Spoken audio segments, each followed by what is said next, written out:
Yeah, you know, like Mike said, it's a great day to be here at K-State, and another good swine day. Like you see up on the screen right here, about 38 papers and a little over 36,000 pigs we'll be talking about today. And so you can look at the agenda and do your math too, that in the 2-hour block, it only leaves a few minutes to actually cover each one of the trials. And so we're moving through pretty fast, but just make sure that you remember that if we have the list of the abstract books out there that you can reference, but also all the full reports are online right now. I think maybe one of the slides Joel will have the web address. You can go and access all the full reports when you get home and see all the details right there. And so what I'm going to do today is kick off the show with the sow portion of the study. If we can get the slides going. I don't know, is the thing plugged in?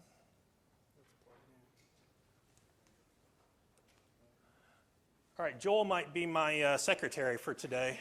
So that's not different. That's not. It's exactly right. So we're gonna touch on some of the sow work that we've done. Still not working, Joel. So we're going to start on some of the sow work that we've done here at K-State and what we've done. Thanks, Joel. So if you remember last year, Bob gave a talk about some of the gestating lysine requirement titration work that we did, that Lori Thomas did. And so because of all the amount of data that we had collected in that particular study, we're able to go forward and do some modeling studies here, or exercises during the year. And I just want to start here to refresh us on that trial. And so we titrated 4 different levels of lysine, 11 to 18.5 grams per day. And then, and so this was through all of gestation. And then carried the animals then through gestation into lactation right here, and looked at weaning performance or farrowing performance. But what you see in this slide right here is the modeled estimated maintenance energy requirements of these sows. And so you see, as you'd expect, as we increase along gestation, we do see an increase in the maintenance energy requirements as those animals are getting bigger. But you'll also notice in the far right-hand side right there that as we got to the latter portion of the study, those sows that were fed the highest level of lysine also were bigger, and so it led to an increase in maintenance energy requirements. What that means then is, as you look at these sows, so we were all fed the same amount of feed throughout every day of gestation. As we increased maintenance energy requirements, we actually had a reduction over the course of gestation in the amount of lipid that was deposited. You can see that as the slopes of the gilt and the sow lines decreasing as you go from left to right. But what is important to see right here, though, and notice, is that everything above that line of 0 means that lipid was still being deposited. Right? And so you end up actually still having a positive accretion all the way through somewhere further than day 90 of gestation. So it really shows an example of animals being able to be in a positive curve from a lipid deposition standpoint through the course of gestation with a steady state of feed. And so one thing you can see, though, here at past day 90, you start to see a reduction in lipid deposition. This might lead you to believe that maybe we should be feeding animals a little bit differently prior to going in the farrowing house. And that's something we'll talk about in my second trial as we hit on that as well.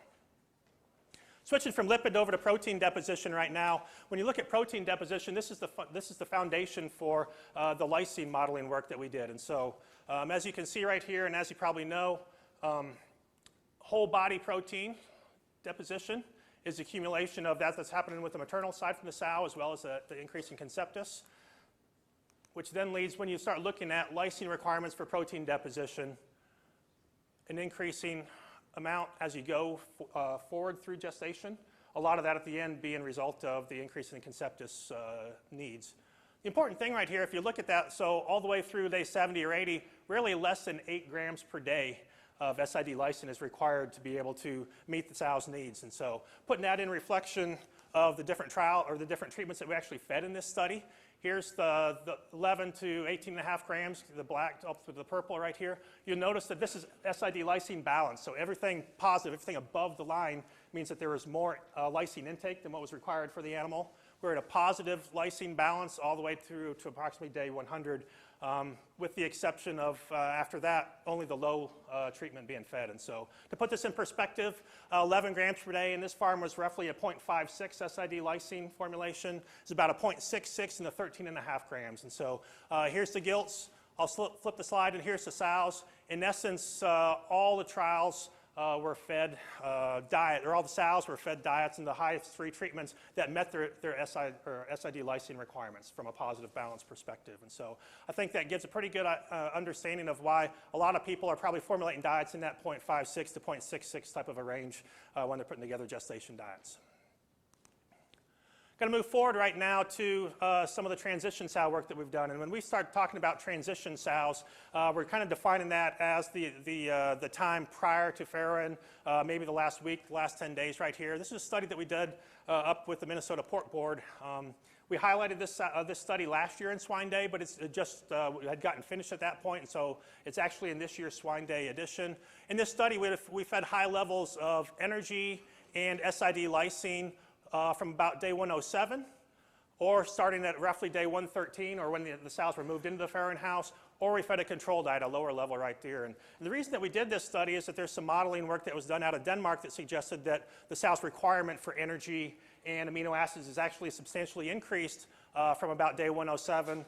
And these levels of 13.3 megacals and 40 grams per day would meet the needs associated with that Denmark model and study. When we go through and look at the performance right here, this is body weight gain of gilts on the left and sows on the right. We definitely see an increase in weight gain of these sows as we increase additional feed. This was attributed, this was formed by feeding higher levels of the lactation diet that we had from either day 113 or day 107. So just to put it in perspective, this 107 is when it started, so it was roughly 8 days or so, 9 days before they farrowed. In addition to the increase in body weight gain we saw in the sows, we also saw an increase in back fat. And so this is something to keep in perspective as well, too. Even the control diets had a back fat gain. And so it's a reflection of the body condition of these sows that we're going into the study. And I think maybe that will lay into a little bit of some of the future results we'll see as we poke through. We did happen to see an increase in piglet birth weight for the gilts that were fed increased levels of lysine and energy prior to farrowing. Did not see anything from the sow perspective, though. And this would be very similar to some of the work that Marcio Gonçalves reported about 4 or 5 years ago when he was looking at increased lysine and energy, where he did see some benefits in the gilts, but no benefits from the sows. And again, this could be a reflection in this herd of maybe the sows being a little bit on the positive side from a body condition basis right here. But again, no significant value from the sows. We did not see any change in colostrum yield. Back to the Denmark studies, they think this additional energy and additional protein is important for increasing colostrum quality and colostrum yield. Did not see any difference by changing the amount of energy and lysine fed prior to farrowing. However, what was interesting, even though we saw an increase in piglet body weight, we actually saw a reduction in litter gain throughout the lactation period in the gilts. No change in sows right here, but this is definitely something that we need to be mindful of. Unfortunately, in this study, we didn't have the opportunity to measure feed intake on these sows, and so potentially this is a reflection of lower lactational average daily feed intakes from the sow, reducing milk production, potentially then reducing litter weight gain right here. But just speculation right now, but definitely something that we need to be thinking about as we're looking at increased energy, increased lysine potentially prior to farrowing, especially in gilts. The other thing, though, that we need to keep in mind is the actual cost of what it took to be able to get this trial done. And so this is a study that looks like the additional feed cost per weaned pig. And so the big thing right here is that I think it's not a surprise that we feed more feed. We feed a higher nutrient-dense diet. It's going to be associated with an additional feed cost. But also we need to keep in mind that, this is basically, day 107 is basically a week of additional feed. The day 113 was 2 or 3 days of additional feed right here. It's a big impact on your bottom line right there. And so we can't go back and say we're going to change a strategy and just do it for a week. It's not really impact that much. The reality was that this treatment doubled the extra feed cost per weaned pig when we fed it for too long. And so need to be mindful of the cost of any of these strategies that we're trying to apply in the farm. Also had the opportunity to do another transition sow study that we actually did this summertime. And this was the very first study that was part of this big pig survivability project. That was a grant from National Pork Board and FFAR. Joel and Mike and myself are part of this group that's associated also with Iowa State and some researchers from Purdue. This was the very first sow study looking at improving piglet survivability. Joel's going to talk a little bit more about that in his slides. But in this study, there's been some work coming out of Denmark also that they say that the time from offering the last meal prior to farrowing to the time when she starts to farrow has an impact on colostrum yield or colostrum quality, but more importantly, stillbirths. And so if we feed sows 1 meal a day at 7 o'clock in the morning, Bob, and she doesn't start farrowing until 8 o'clock that night, she's already gone that many hours without having any energy coming in. But then she's got 4 to 6 or 8 hours of the farrowing process actually going as well too. And the thought is that these sows start to run out of gas before they actually get through some of the farrowing process, and that leads then to increases in stillborns. So what we did in this study, we fed 1 meal a day at 7 o'clock in the morning with 6 pounds delivered to these sows. We then fed 1.5 pounds 4 times a day, so once every 6 hours, and so multiple feedings at the same level as this. But then the last treatment here was 4 feed deliveries of an ad libitum amount of feed intake right here. The first thing we saw right here, we didn't have any influence on farrowing duration. Putting this in perspective in relation to some of the Denmark work right there, I mean, their farrowing durations are approaching 6 hours and above, so maybe we don't actually have a litter size great enough that's having an influence here. We can see some of this impact on the amount of feed or timing of meals prior to farrowing. We also did not see any statistical difference in stillborns right here. I mean, definitely the numbers trended the right direction to support some of what Denmark was saying, but definitely no movement in stillborns. However, we did happen to see an increase in piglet survivability from birth until weaning right here. And so first thing that you see right here is that for whatever reason, as we increased meal offerings to the sows, we had more pigs surviving through weaning.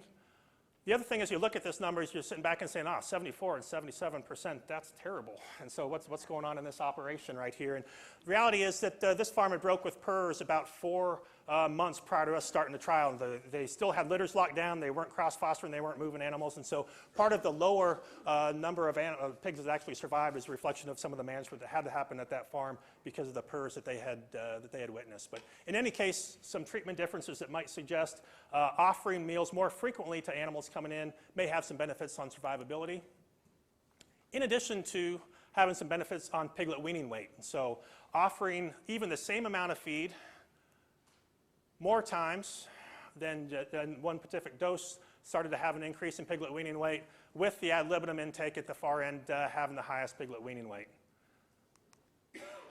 Probably a reflection of increased feed intake that we also observed with these sows right here. And so even though we had these sows in the last treatment on an ad libitum feeding structure from the time they entered in the farrowing house until they farrowed, it didn't have any impact on lactation feed intake, and if anything, it actually increased it right here, at least numerically. This is a really important part because there's a lot of people from a management perspective that are really starting to jump on board with feeding sows ad libitum from the day they farrow throughout all the lactation. The challenge is that sometimes they come in and still want to limit feed them when they load them into the farrowing house. I think this is a good data set that shows that the risks of putting them on an ad libitum feed intake strategy are quite small, and actually potentially some benefits on a feed intake. The big key here, right, though, is that we can't be loading sows in the farrowing house at 108 and putting them on, ad libitum intake then. Can't load them earlier. And so I think there's definitely a time duration right here, 2 to 3 days prior to farrowing on an ad libitum feeding situation. Doesn't seem to have any negative effects, at least from this trial. Pushing on then to some studies that we conducted here at K-State. This is a study where we looked at titrating soybean meal levels, and there's some information out in the industry right here that suggests that feeding too high of a soybean meal level will negatively influence feed intake, but there really wasn't a lot of data to support it. And so we went through and conducted this study where we fed 500 or 600 or 700 pounds of soybean meal per ton in lactation diets. This is the feed intake of the sow from day 0 to 7, 7 to 14, 14 to wean, and farrow to wean. And if we just look at this column over here on the right, definitely as we increased soybean meal concentration in the diet, we saw a reduction in lactation feed intake. And I think this is something that we tend to see here, even tend to see it sometimes in nursery pigs. We get too much soybean meal in those diets. The pigs don't like it. The pigs don't like to eat the taste of that bean meal. So being mindful that we're not having more than 600 pounds of bean meal in your lactation diets is probably a good standard that we should consider. We did not see any difference in litter average daily gain in this study. However, the sows on that last trial, we had lowest feed intake right here. We also had sows that lost the most weight and they mobilized the most back fat during that lactation period. And so what we see with just looking at one cycle, that the sow was able to compensate for her lower feed intake by mobilizing body tissues to make sure and support the growth performance of our pigs. then the next question is what happens if you put this on a full system and you feed for multiple cycles? There's a chance for other further negative effects from feeding that high level of soybean meal. So keeping a cap at around 600 pounds probably makes a lot of good sense when you're formulating your lactation diets. There's also a big push right now looking at antibiotic replacements in the industry. And one of the strategies that's been suggested to have an impact is using seaweed products to go and stimulate performance in the absence of antibiotics. And so in this particular study, we fed gestating lactating diets, either a diet with or without a blend of red and green algae, or red and green seaweed. And then we took those litters and fed their offspring diets with or without the seaweed as well too. And so carried these pigs all the way from gestation, the litters all the way until they were marketed. Did not see any change in performance, whether it's during gestation or lactation or piglet performance right there. However, we did see a change in microbiota composition right here. And so what we see right here, this is the number of species within each of these different families. Typically, an increase in the number of species within these two families would be considered beneficial. These families of microbiota are considered beneficial bacteria. On the other hand, Fusobacteriaceae is considered a negative or a kind of bacteria we don't want to have in there. And so a reduction in the concentration there would be considered valuable. And so I think this is something that as we continue to learn more about the microbiota, learn more about gut health, this could be a technology we want to explore further as it tends to influence at least the number of species in this trial in a way that would appear to be positive. Last trial that I'm going to come up to right now is a wean age and antibiotic trial. This is a really important trial. Going back, Mike, at 10 to 12 years with some of Roger Main's data, we were pushing out some of the wean age information. But always the question, is it even longer than that? Sorry, 15 years. Okay, so it doesn't seem like that long. But the question is always, does feed-grade antibiotics have an interaction? Does it have an influence based on the age of the pigs when they're weaned? And so in this particular study, we fed either antibiotic-free diets or diets with antibiotics and had pigs that were weaned at 18.5, 21.5, or 24.5 days. And so the antibiotic diets actually had CTC in them from day 8 until day 21 post-weaning.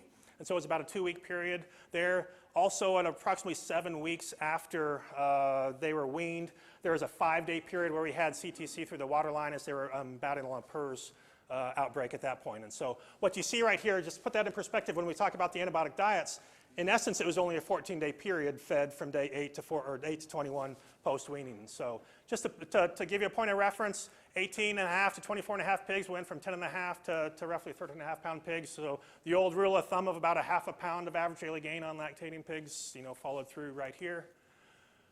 This is a number of injectable antibiotics from the time that those pigs were weaned until they were marketed. So we marketed all at a common age of 197 days. And so a couple of things that you'll see right here from an age perspective, definitely a reduction in the number of injectable antibiotics that were provided. And so no influence on feed-grade antibiotics that influence the number of pigs that needed to be treated. But what's really important about this slide right here is that anybody that's going for an NAE type of a program, the impact or the value of an increased wean age is tremendous. Okay? So the thought of only being able to have less than 70% of your pigs hitting your NAE target versus something just darn close to mid-80s right there is really, really important, and definitely a dictation of how profitable your system would be right there. And so if you're going NAE, pushing wean age as long as you can or as old as you can probably is something you need to consider. Growth rate from weaning until 197 days of age increased as we had increased weaning ages, as well as had an increase when antibiotics were present for that 2-week period in the nursery phase. Removals of mortality was not influenced by age. However, there was a reduction in the numbers of pigs that were removed or mortalities that we observed when those antibiotics were in the diet. And then if you look at the pounds of pork that was sold per pig that were weaned, it's a combination of increased growth rate and fewer mortalities allowed for the pigs that were fed the antibiotics to have increased pounds of pork sold, as well as wean age increasing right here. And so overall, this is the big take-home message from this study right here. Definitely the value of increasing wean age. I think this is why we see this trend in the industry right now of everybody pushing to greater wean ages. And so with that, I'm going to hand the mic over to Bob. You want me to talk this slide? Okay. So before I hand the mic over to Bob, I'll cover this one then as well too. Yeah, I mean, so here's a slide that's pretty easy to review right here. It does a good job of showing the quality of the students that we have in our program right here. And so actually what I'd like right now with all the graduate students, everybody in the graduate programs, us, grain science, poultry, whoever right here, could you all stand just for a minute and we'll recognize? Perfect.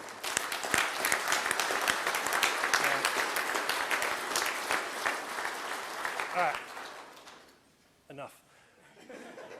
Very, very talented group of individuals right here, and it's someone that we're really, really proud to work with each group.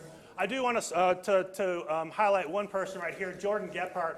I realized when we put this list of achievements together, we forgot a really important one for Jordan. And so Jordan's going to defend his PhD here in December, which is a really great feat to begin with. But what's really impressive is that if you realize that in May last year, he finished his DVM degree at the same time of getting his PhD. It's a phenomenal accomplishment for Jordan, and really is a testament to the quality of the individual that Jordan has right here. And we've been really fortunate to have him in our program right here. And so, great group of students that we have right now. We can't talk enough about what they do.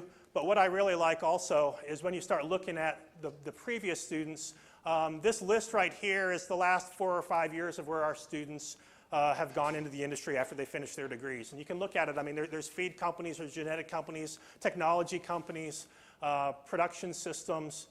I mean, just looking at that list right there and the amount of impact that our students have on the industry is tremendous. And so, you know, it's really humbling that a lot of the students that are up here represented are also sitting in the audience right here today. And so it's great that they also come back and continue to support the program. Do also want to make sure that everybody understands we got one of them up here, Josh Flora, representing Seaboard Foods, be here right after lunch. And so just because you have a full belly of pork doesn't mean you can't come back afterwards and miss his talk. And so with that, I will pass it to Bob. So. Great. Thanks, everybody, and welcome to Swine Day. I've got 2 things that I need to talk about.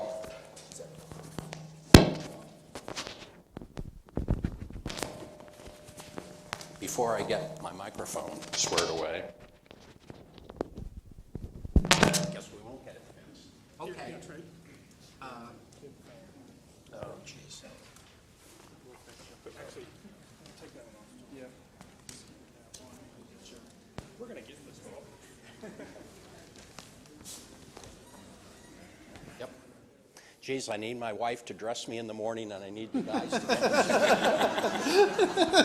I've got good news and I've got bad news. Bad news is I've got about 25 slides to get through in about 15 minutes. So I think we may exceed 15 minutes, but everybody's going to flag me down when things get going through. The other thing is I'd like to thank all of you for coming to Swine Day and supporting our program. Whenever like a sports figure or someone gets up and are interviewed on TV, they always say, thank you very much. I couldn't do this without the support of our family. And that's where you guys are. We couldn't do what we do without the support of our family. And so we really appreciate all the work and all the help that you guys come back every year for Swine Day. The grad students who do all the work, when we say we did work, they did the work. And so I think it's fantastic and appreciate all the support from administration down, the pork board, all the producers, all the allied industries. I won't get into things, but I really appreciate that, and on behalf of all of us, we really do. The other thing is we're streaming Swine Day live into the other room. And so I'm going to go over there and see how I look when I give a presentation. I'm going to talk a little bit about soybean meal distillers, some of the research Aniki and Johnson have been working on, some of the other students as well. But some of the background on soybean meal, we all know it's an important ingredient. It's very important as a protein source. But there's been some data that suggests that soybean meal may have beneficial effects from a health standpoint. That there's some research saying that PRRS positive or PRRS challenged pigs respond better, have a better performance response when the diets contain relatively higher levels of soybean meal. And so what we did was an experiment where we looked at 3 levels of soybean meal, 27, 32, and 37% soybean meal, and we conducted it at 4 different locations. And our theory was that different environments, different health statuses, all these type of things might come in and influence the response.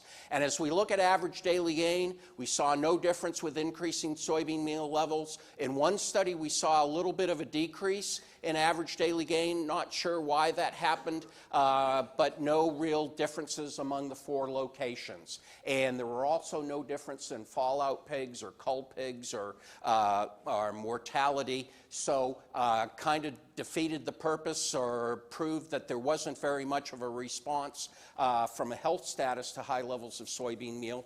But the other thing that we saw was that pretty consistently we saw an improvement in feed efficiency across all the different experiments. And if you think about it, if we've got relatively the same corn and amino acid profile and we see improvements in feed efficiency, that must indicate that the soybean meal has a higher energy content than what we've thought about in the past. And so went ahead and did another experiment. Again, a lot of cooperative research, a lot of sponsors that have helped us out. I forgot to mention on the first slide all the people that have helped out on some of this research. But from a book standpoint, soybean meal contains the same digestible and metabolizable energy as corn, okay? But when we look at a net energy basis, it only contains just under 80% the energy of corn.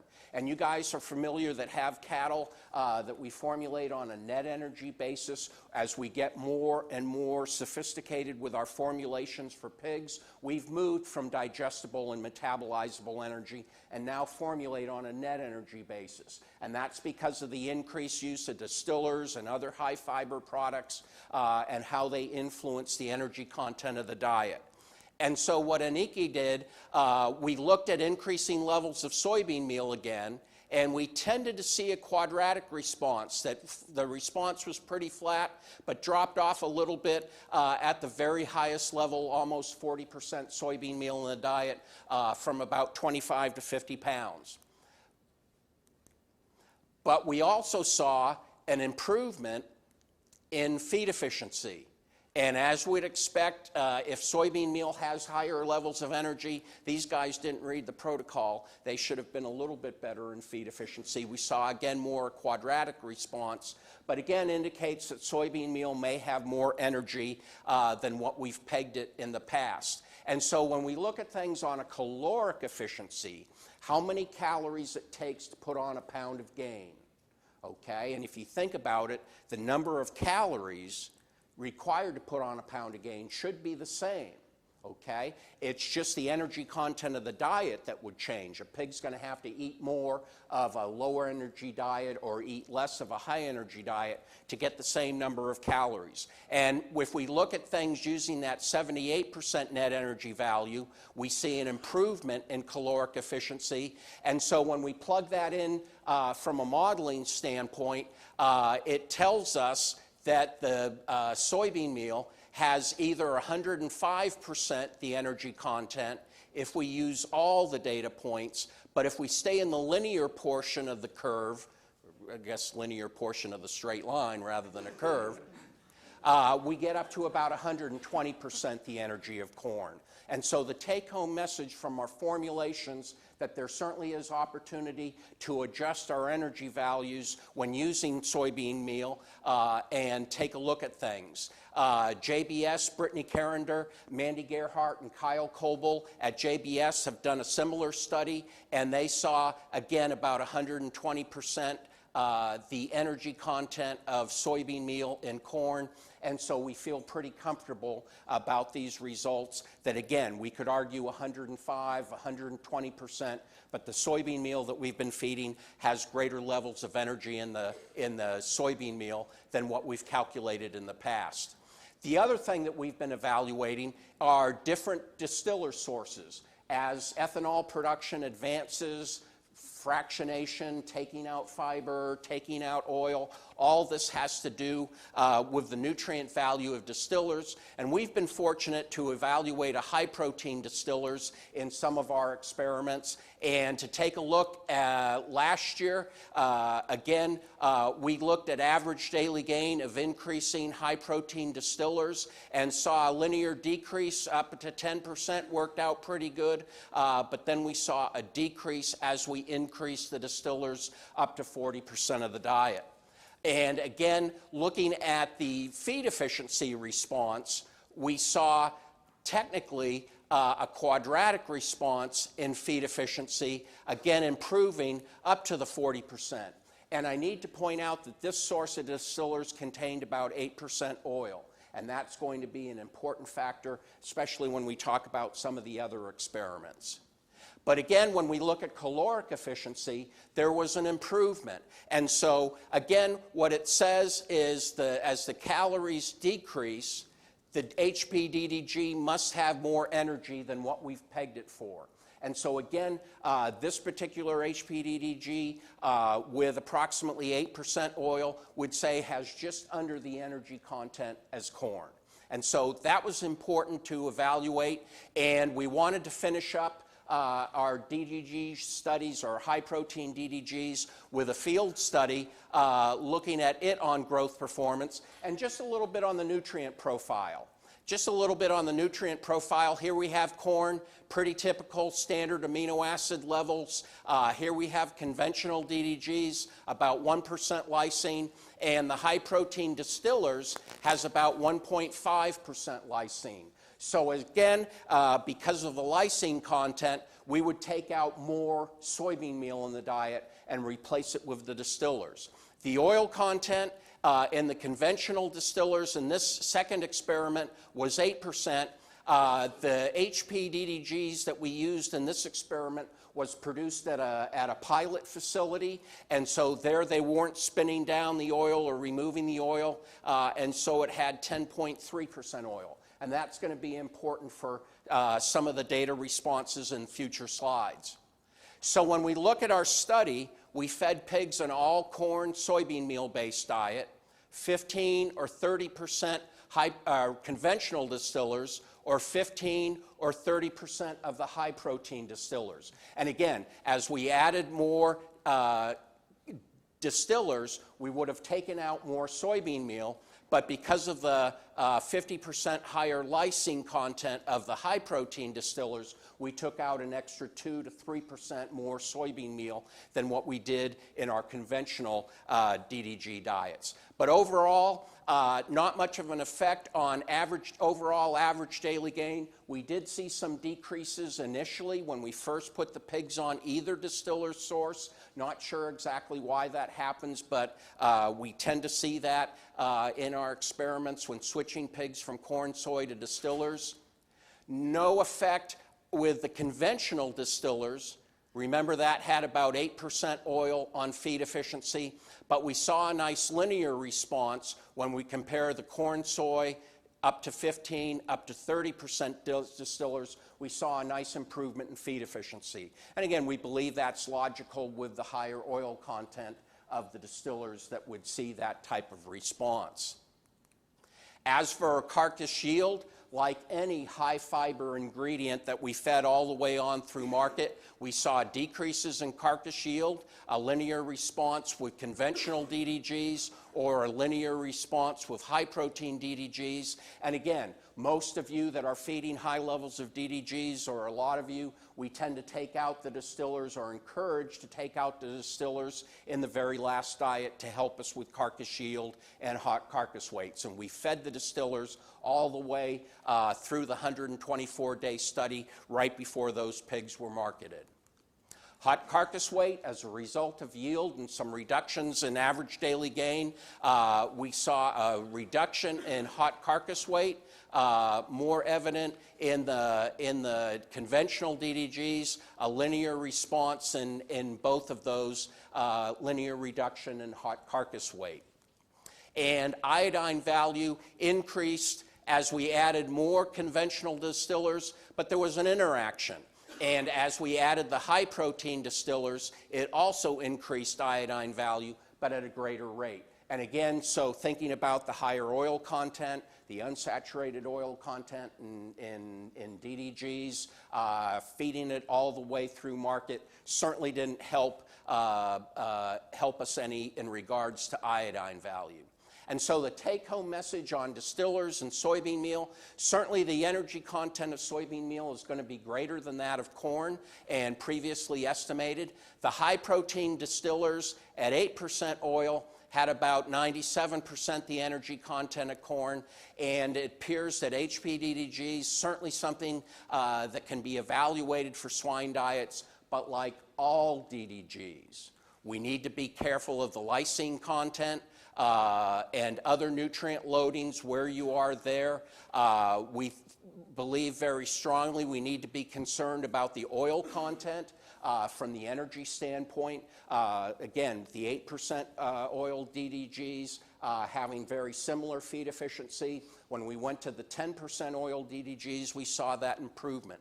And so we believe the oil is going to be important from an energy standpoint, the lysine content from an amino acid standpoint, and we're just starting to get results of new crop corn and new crop DDGs on mycotoxin contents, vomitoxin, fumonisin, and Mike's going to talk about fumonisin a little bit later on. We need to be testing to make sure that we know where those are in our formulation so we don't overload with vomitoxin or fumonisin. But those are the things to be looking at for any DDG source. Want to finish up just real quickly on tryptophan biomass. When they make synthetic amino acids or crystalline amino acids, they ferment them. And what they'll do is separate them from the biomass, the fermentation product, and use the biomass as a byproduct and have crystalline tryptophan or lysine HCl or L-threonine. Well, what this process does is doesn't separate the tryptophan from the biomass. And so basically you can think about it as a more dilute source of tryptophan. And hopefully, based on the content of tryptophan versus crystalline tryptophan, may offer some economic alternatives in terms of formulation. But Maddie Wensley conducted this study where we fed a ratio of 16% tryptophan relative to lysine, 21% tryptophan relative to lysine with crystalline tryptophan, and saw a really nice response as we'd expect. When we bumped up to 21% tryptophan to lysine in using the biomass, we saw, again, a really nice response indicating its effectiveness as a tryptophan source. And one thing we don't know exactly about is why it decreased when we went to 23% tryptophan to lysine ratio. Whether that was too much tryptophan to begin with, or whether that's maybe some components in the biomass that when we feed very high levels may be something to be concerned about, but certainly opportunities to take a look at different sources of amino acids. And with that, I'll turn things over to Mike.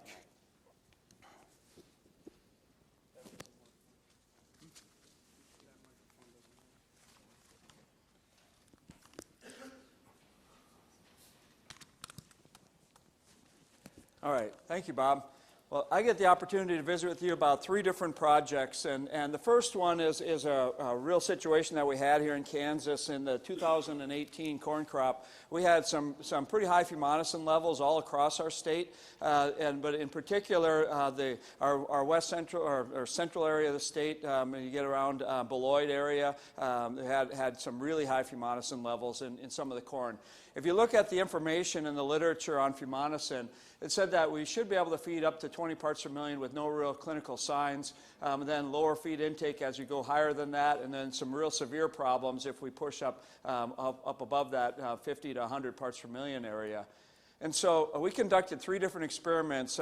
First off, I want to thank Hubbard Feeds for helping us test a lot of different sources to find the high level of fumonisin corn that we were able to bring in. Oak Creek Farms, fortunate for us, maybe for the trial, not fortunate for them. They had some corn that worked into this really high level for us to be able to purchase in and do the trials with. So we did 3 different experiments, and Johnson had ran all these experiments and did a great job of putting together first off of a titration. We went from our low Fumonisin, shows you just what we were dealing with last year. Is our clean corn had a diet that was 7 parts per million of Fumonisin. So the clean corn was about 10 parts per million, and then once you blend it in the diet, we left us with 7 parts per million in the complete diet. The other end of the spectrum, we formulated a diet that had 35 parts per million of Fumonisin from the contaminated corn. So that corn was running about 50 parts per million of Fumonisin. At least in this trial it was. Okay? And so we made those 2 diets and then blended them to get the intermediate levels. And you can see that I have these levels at the top. That's a combination of B1 and B2. We also measured Fumonisin B3, which is not thought to be quite as toxic, and those levels also increase linearly as we increase the level of the high Fumonisin corn. All of these levels are from the North Dakota State University's lab, and fortunately for us, this corn was very clean for other mycotoxins, and so it allowed us to just test the Fumonisin level. And as we increased the level of Fumonisin, it matched up with what the literature told us almost identically. As we went up to 20 parts per million, there was really no big negative effect, but as we went over that 20 parts per million, we started seeing this reduction in average daily gain. Most of that reduction in gain was due to feed intake, but we also did see some impaired feed efficiency, especially as we got up in that 35 parts per million level. But when you look at this performance, and you go back and look at the average daily gain, it's really, it's a hit, but it's not as big a hit as what we were maybe expecting to see. And so when we came back for the next experiment, before I go on to that, the other thing we measured these is this sphingomine, I don't know if you pronounce it anything. Yeah, SASO ratio. There's only one lab in the country that measures this that I'm aware of. University of Missouri has one of their diagnosticians measures this ratio. What this is telling us, it's like, think about it as the elasticity of the blood vessels in the lungs, and whether they can get, if you get pulmonary edema, is what happens if you have this high SASO ratio. You end up with the blood vessels become fairly rigid basically, and it can't move fluid gets built up in the lungs, and you end up with heart failure can occur with it when you get to these really high levels of Fumonisin. And so this is a measure of that, and it tells us that even at these lower levels that we never saw impacts on performance, we were seeing this increase in this SASO ratio on day 14 of the study. We saw the same thing on day 28 of this initial study. Okay.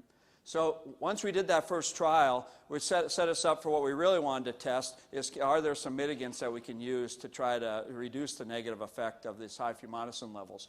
And so we tested 3 different products and at the recommended inclusion rates from the companies, did 2 different experiments. And part of the reason we did 2 experiments was we took that same corn, we were aiming at that 35 parts per million, and so we used the corn for this next experiment. And we came back in the first trial, and all of those diets came back at 60 parts per million. Shows you how variable the Fumonisin was in the corn, even that we were using in the study.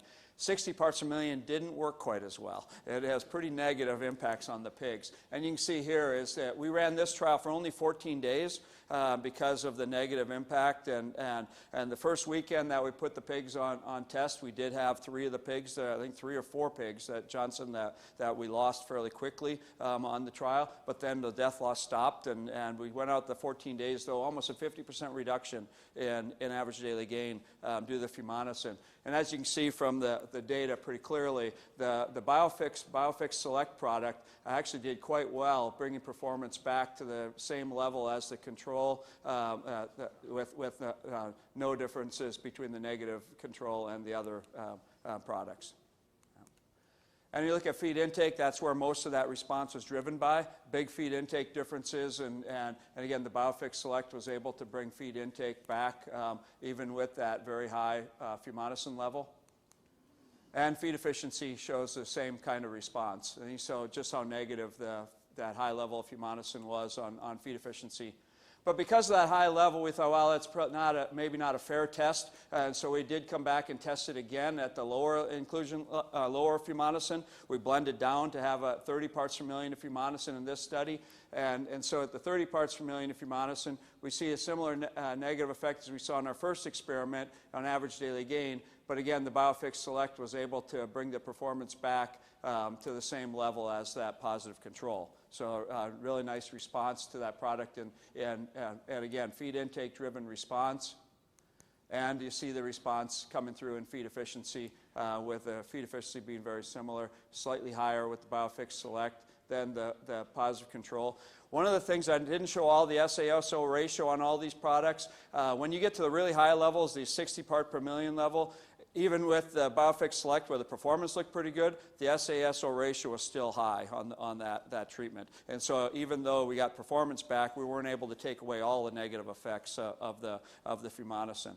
Fortunately, it looks like the Fumonisin is not as big a problem for us this year, particularly in Kansas. I talked to the North Dakota State, Michelle Mostrom up there, runs the diagnostic lab, visiting with her back and forth the last few days here on this, several emails about what's going on around the country. She said so far the samples they've got have looked much better than the past, but she's gotten some really, really nasty corn coming out of South Dakota in particular that is as ugly a corn as she's ever seen. And it's not because of Fumonisin, because it's got several mycotoxins all packaged together in one corn that are all over the limits that what you'd want to see. And so big thing, like Bob said, is we want to be testing more of the corn, especially as we've had a lot of these wet conditions around harvest around the U.S. to see where things are at. But with Fumonisin, we feel that this opportunity was very nice for us to be able to both validate the previous research on showing what the negative effects are on the pig, but then also testing the products and finding that BioFix Select did do a really nice job of getting performance back to the same level of the control. And the other feed additives that we tested, at least with the Fumonisin levels that we use in these diets, did not provide us with a benefit. The second project that I'm going to summarize up for you is some compensatory gain data. Mariana, before she finished up with her PhD, did a literature review for us to try to understand some of the phase feeding trials that she'd been doing at New Horizon Farms, and really did a nice job of looking at what happens when we feed different diets to these pigs. In particular, we're talking about lysine levels in most of these studies. If we restrict or feed a deficient lysine level in the early phase of these pigs, or if we think about phase feeding, if we do a 2-phase trial versus a 4-phase or a 6-phase, what happens? And in that restricted period, why does sometimes when we restrict them, these pigs compensate in performance and come all the way back to control, and other times they only get part the way back and they don't compensate all the way? And so what Mariana did was she took all the different trials that had been done that had measured performance during a lysine titration, that had a subsequent phase to look at what happens later in that pig's life. And she was able to categorize them and put them really nicely into this scatter chart here, where you have 4 different categories. On the left-hand side here, we have the final body weight. And so if they're above the line, the final body weight of those that were restricted was actually higher than the control. Okay? Below the line, the final body weight is lower than what the control is. And then you look at the average daily gain during the recovery period across the bottom. And so here, if they're on the left-hand side of the vertical line, that means they grew slower in the recovery period than those that were that were not restricted, the controls.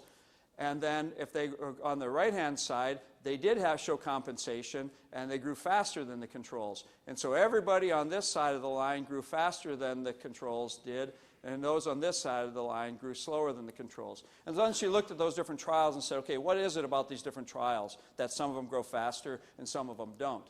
And just summarize it up to you on one slide, try to pull it all together for you, is the important factors that she found. Shouldn't be too surprising, but the degree of lysine restriction is a big one. If you restrict them too much, they can't compensate, which makes sense, right? So if you restrict them too much, it's a problem. If your duration of restriction and recovery is wrong, it's a problem. So if you restrict this period for too long and you don't give them long enough before they have to go to market to recover, they can't recover. Okay? But if you give them a long enough time to recover, they have enough time to make up for that lower lysine level. They can make up for it in growth in the finishing period. And those should have pointed out that that was really the difference between those that had complete recovery and those that had incomplete recovery. It was mostly driven by this lysine restriction and the duration of time. Then why some of these pigs did not have any compensation was all due to the lysine level in the recovery period. So if you don't give them a high enough lysine level, they don't have enough lysine to drive the protein deposition during that recovery period to show that compensation. Okay? And so it gives us the information that we need to try to at least design some of these studies to lower our numbers of phases, because really that's what our overall goal is with all this research, is trying to look at can we go from doing this multiple phases that 5, 6, 7, 8, 9 phases that people sometimes try to do during the growing pig's lifetime, and then shorten that down and use this compensation to do a 2 or 3 phase program. We've adopted this now in some production systems, and it's very interesting. We've gotten down to, I think we're pretty comfortable that in the grow finish stage, you probably can do 2 phases, our research is showing, and be able to get the same performance as a multiple phase program, as long as that last diet is not below their requirements, and in particular. And the Australians, they have a much shorter lower live weight that they finish on, and they finish bores instead of barrows, and so there's some differences there, but they're really pushing for a single finishing diet. That's really and they've got several trials that they've done now showing that they can do one diet from basically 50 pounds to about 240 pounds in their market. I don't think we're going to get down to one diet, but I do think that there's opportunities to at least drop it down to 2 or 3 diets pretty successfully. The third area that I'm going to talk about is give you an update on some of the stuff I talked about last year with some Enrique's data, looking at branched chain amino acid ratios. And this gets pretty deep for the non-nutritionists in the crowd, but what it really is, importance of it is for the amount of corn protein that we're putting in diets today. And so we have corn is our base ingredient. We have distillers grains, obviously, and now we have high protein distillers grains that Bob talked about. And we have corn germ, corn gluten meal, a lot of different ingredients that bring corn protein levels up in the diet. And Enrique did a nice job of putting together a summary for us of this equation that I talked about last year on his meta-analysis. So what we did in this last year is went back and tried to test this, whether this equation was accurate. And so this one, Hayden Kirkhart ran this study, a new fashion pork, and Hayden had about 1,260 pigs in this experiment. And what we really did was we set out to have a diet with low levels of lysine HCl, high levels, or a moderate level, where we just increased the ratios a little bit over the negative control. And I'll show you these a little bit in the next slide. And then we added either valine, isoleucine, or tryptophan to this third diet to be able to test again whether we could improve performance. And so I only put this slide in here to show you that all these diets had 30% DDGs except for the very last phase, and for the nutritionist to see those lysine HCl levels that we basically went from 3 pounds per ton to 10 pounds per ton or 8.8 pounds per ton. And so then we're formulating down to whether we're formulating to valine or have to add some valine to those diets, or adding, when we get down out here, adding either valine, isoleucine, or more tryptophan for the diets on top of that positive control. Okay? And just to look at the ratios just briefly, look at the crude protein levels and how those change in these diets. Lysine levels all stay the same. This is just showing the phase 3 diets. The leucine levels is our concern, is that when we have the high DDGs in these, we drive up this leucine level, and that leucine level is what we believe increases the requirement for valine, possibly tryptophan, and isoleucine. And so at negative control, we're at 53 isoleucine, 68 valine, 17% on tryptophan. Those are very close to what we would have been recommending and formulating for a long time in corn soy type diets. And then when you go to the positive control, we increase those ratios to 58, 70, and 19, and then increasing either, again, just valine, isoleucine, or tryptophan above that. And then the predicted average daily gain we have shown here, and we'll come back to that in the very last slide. So when we look at the overall average daily gain, This is one that pigs don't often read the textbook or read the protocol, but they did quite well in this experiment. And they performed almost exactly what we were hoping they would. The negative control, we see that drop off in performance, and bringing it back some with the positive control, and almost all the way back with either valine and isoleucine. The only treatment that wasn't able to bring them back that we predicted from the modeling that it should have was the tryptophan treatment. And we look at the final body weight, what this really means. I mean, you look at from that soybean meal to the negative control as a 13-pound hit, and that's what we've been seeing in some of these trials when we put high levels of synthetics in, and we weren't understanding why we were getting that big a hit. And so I think this research is helping us understand that if we bring those ratios up in our positive control, we only lost 4 pounds, but we still lost 4 pounds. And we bring it back with the valine and isoleucine, we get very close again to our final body weight, with again the tryptophan not giving us any benefit over that positive control. Feed efficiency, the model said that, again, that feed efficiency wouldn't be impacted very much, but it would be a little poorer for these diets than what it would be the soybean meal diet, and that's what numerically it showed on the responses here, but really not a big change in feed efficiency. And then finally is to compare what the predictions were versus what the actual, and we adjusted the axis on the predicted to the soybean meal, and so then looking at the relative differences is really what you want to look at here. But so you look at the prediction equation almost perfectly predicted what the performance of most of these treatments, except again for the tryptophan treatment. And so this, I think, has given us some really good base data. We're going to go back and test this with different types of diets with even more corn protein, to see if we it will match up with those quite as nicely as it did in this particular experiment. With that, before I turn things over to Chad, there's one person that's here that's first time for him at Swine Day that we've showed data from New Horizon Farms to you guys for, I don't know how many, like 25 years now at Swine Day, and a lot of experiments. And Marty Hines, Marty, can you stand up? Wherever there you are, Marty. Marty, I want to thank you for all you've done.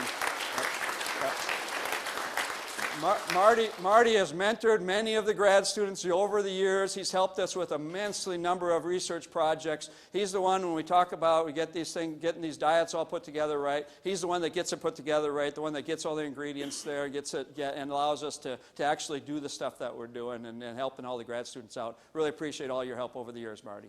Yep. And he babysat Hayden Kirkhart when he was in diapers. Yeah. Now we have grad students, yeah. Yep.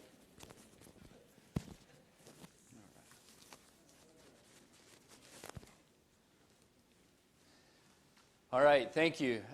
It truly is an honor to be a part of this program. We appreciate the Swine Group and Dr. Day letting the Feed Science Group report some of our data, and it's really been exciting to see how much this room fills up every year. There's not many seats available this year.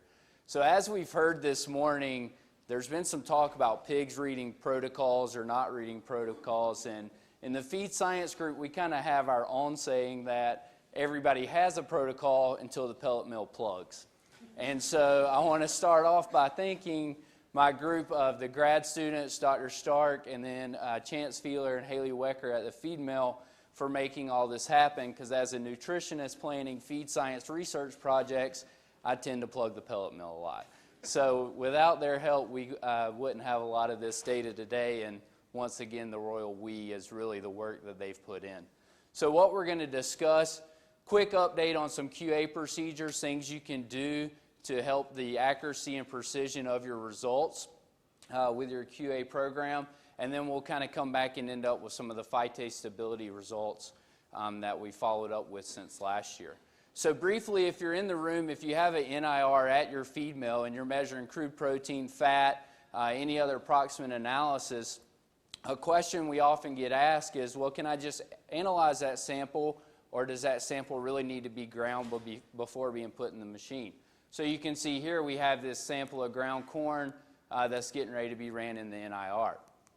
And two of our grad students, Nana and Caitlin, took the lead on this project to determine, well, how does that influence my crude protein analysis, especially if I grind my corn down to 400 microns is that already ground fine enough for this analysis?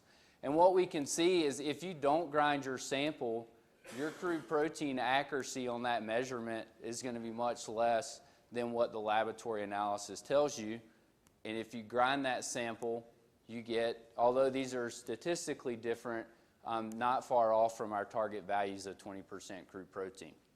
So no matter what your particle size, if you're feeding MASH diets and you want to use the NIR, don't take a shortcut, grind your sample before analyzing it. Second, even more important, if you have pellet samples here, you can see the large decrease in our analyzed crude protein value if we don't grind those pellets. So if you take cool pellets, put them in the NIR, measure crude protein, your accuracy of that sample is going to be off compared to your laboratory analysis or if you grind those samples. So very simple things, but something to keep in mind when you're preparing your samples for NIR analysis. Make sure you're grinding those samples before you analyze them, and your results will come out better. So while we're talking about NIR, typically we think about using NIR for proteins, fats, moistures, things of that nature, but we're starting to hear more and more about can we measure amino acids, and even recently, can we measure available lysine? So this becomes important when we start thinking about soybean meal that's been heat processed, although not a major issue in the U.S. if you're buying other sources, and then on the distillers front. And so recent calibrations have been developed with lysine, and we're starting to see more on the reactive lysine. So reactive lysine in this sense with NIR is going to be what if you sent a sample to Missouri and had them measure available lysine. And so Kara Dunmeyer received some mechanically extracted soybean meal, and then she put it in the autoclave to create this what we called over-processed soybean meal due to the browning reaction to reduce that lysine. Sent samples that have reactive lysine measured and available lysine measured, and you can see there was a really nice correlation between the two to predict over-processing of soybean meal. And so this was really good initial data. We look forward to what the future holds, and where we really see a lot of opportunity, or at least what I see opportunity in, what I'm excited about, is how can I apply this to my receiving of distillers grains, trying to measure quality and lysine. And so typically when we look at the literature or think about the past, we hear lysine to crude protein ratio. If you have a lysine to crude protein ratio above 6%, you have a good quality product. If it's below, something you may want to consider. Some questions we have in our lab are lysine to crude protein ratio, that's a good measurement, but now if we have this opportunity to even get more information out of the sample, should we be considering reactive lysine to crude protein or even reactive lysine to total lysine? And what does that tell us from an ingredient quality standpoint? So we look forward to what the future holds. Hopefully we can improve the precision, accuracy to get quick estimates on these nutrients and their availability and incorporate those into our feed meal strategies and nutrition strategies. So next off, this is a fairly simple question, but actually had big implications in our lab. And so this is a Holman PDI tester. So typically when you think about the K-State Feed Science Group, you think about the tumble box. And with that tumble box, you spin pellets for 10 minutes and then measure pellet quality. Well, now a lot of mills are moved to this NHP 100 Holman tester because you can analyze those samples in 60 seconds. So you put your pellets in the top here, and then it goes into a wind vortex that stresses those pellets, and it gives you an estimate of quality.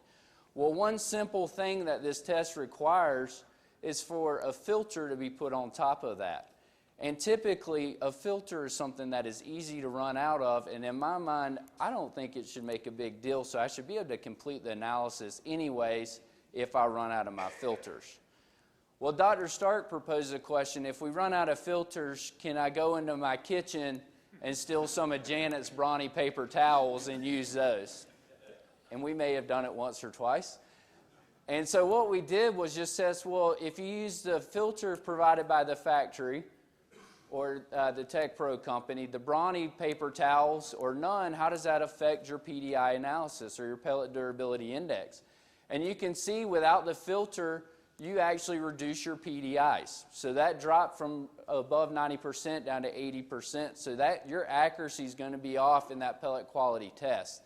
The more concerning thing is after seeing those results, we kind of laid this over to another pellet quality test, and what we found in this experiment, when we ran it without a filter, the PDIs dropped from 89 down to 56%. So if you're in a mill trying to produce good quality pellets and you have to report those numbers to somebody, your lab technician could really mess up your bonus that week. And then the other concerning part is look at the variation in these numbers compared to with the filter. So if you want to stress those pellets harder, what I would do, just increase the time you run that Holman tester, but use that filter because you're going to get a more consistent number, you're going to reduce your variation and improve your precision. So once again, something really minor that can make a big difference in the quality of your samples. So lastly, I'm going to follow up to where we left off last Swine Day, and we had this theory of phytase stability and how the pelleting process influences stability. And one of our students, he actually graduated or defended his thesis last week, Marut. I'm not even going to try to say his last name, but now Dr. Marut, he had this theory where he calculated dye retention time and thought that really made an influence on our stability results. And it all made sense. And so what Marut did was calculate how he can go into our feed mill, create different dye retention times, and then test how that influences phytase stability. And so by doing this, he used two different pellet mills, our 1-ton pellet mill and our 3-ton pellet mill. He put different dyes on, so one with an LD ratio of 6.6, a 10.6, and a 9.3, and then he adjusted the production rates. And by doing that, he had dye retention times across this scenario ranging from 1.6 seconds to 4.2 seconds. And so what Marut found is, so remember, this is our 1-ton pellet mill, LD of 6 at 1.6 versus 2.6.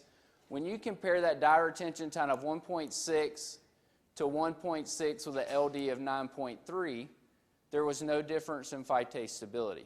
So dye retention time was the same, a thinner dye versus a thicker dye, same stabilities, okay? However, in this example, when dye retention time was the same, stability decreased from 73% down to 10%. Once again, everybody has a protocol till the pellet mill plugs, right? So what happened in this experiment is, so this top number here represents your conditioned mash samples. The bottom number is your hot pellet temperatures. So the difference in those two is the heat you're generating across the die. Really not a big difference in hot pellet temps compared to conditioned mash for these two treatments. But when we put this 10.6 die on our 1-ton pellet mill, our hot pellet temps increased to 203. And so what we really can conclude from this is once you hit that temperature, you're going to denature the enzyme.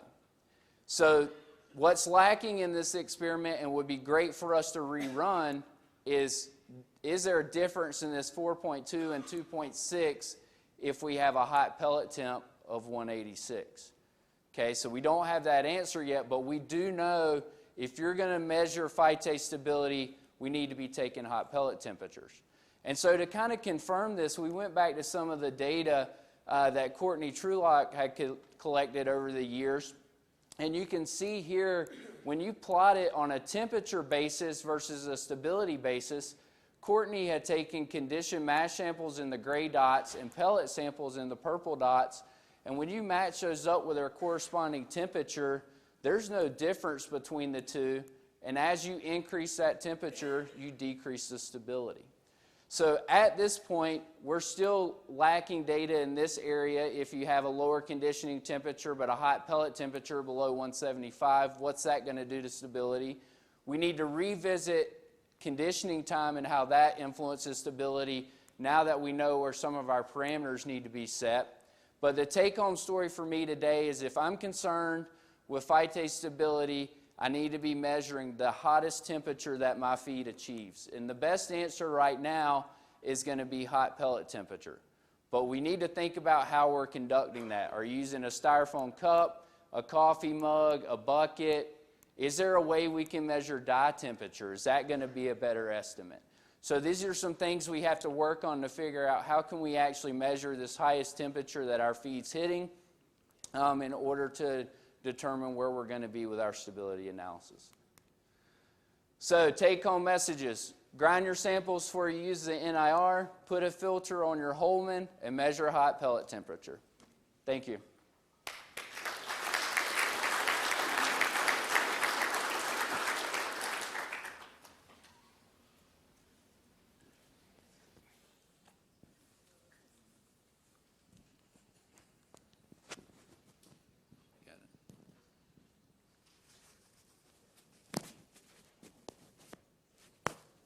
How's that?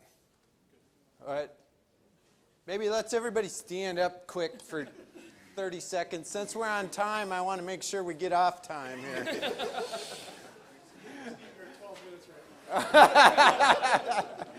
All right. Good to see you guys.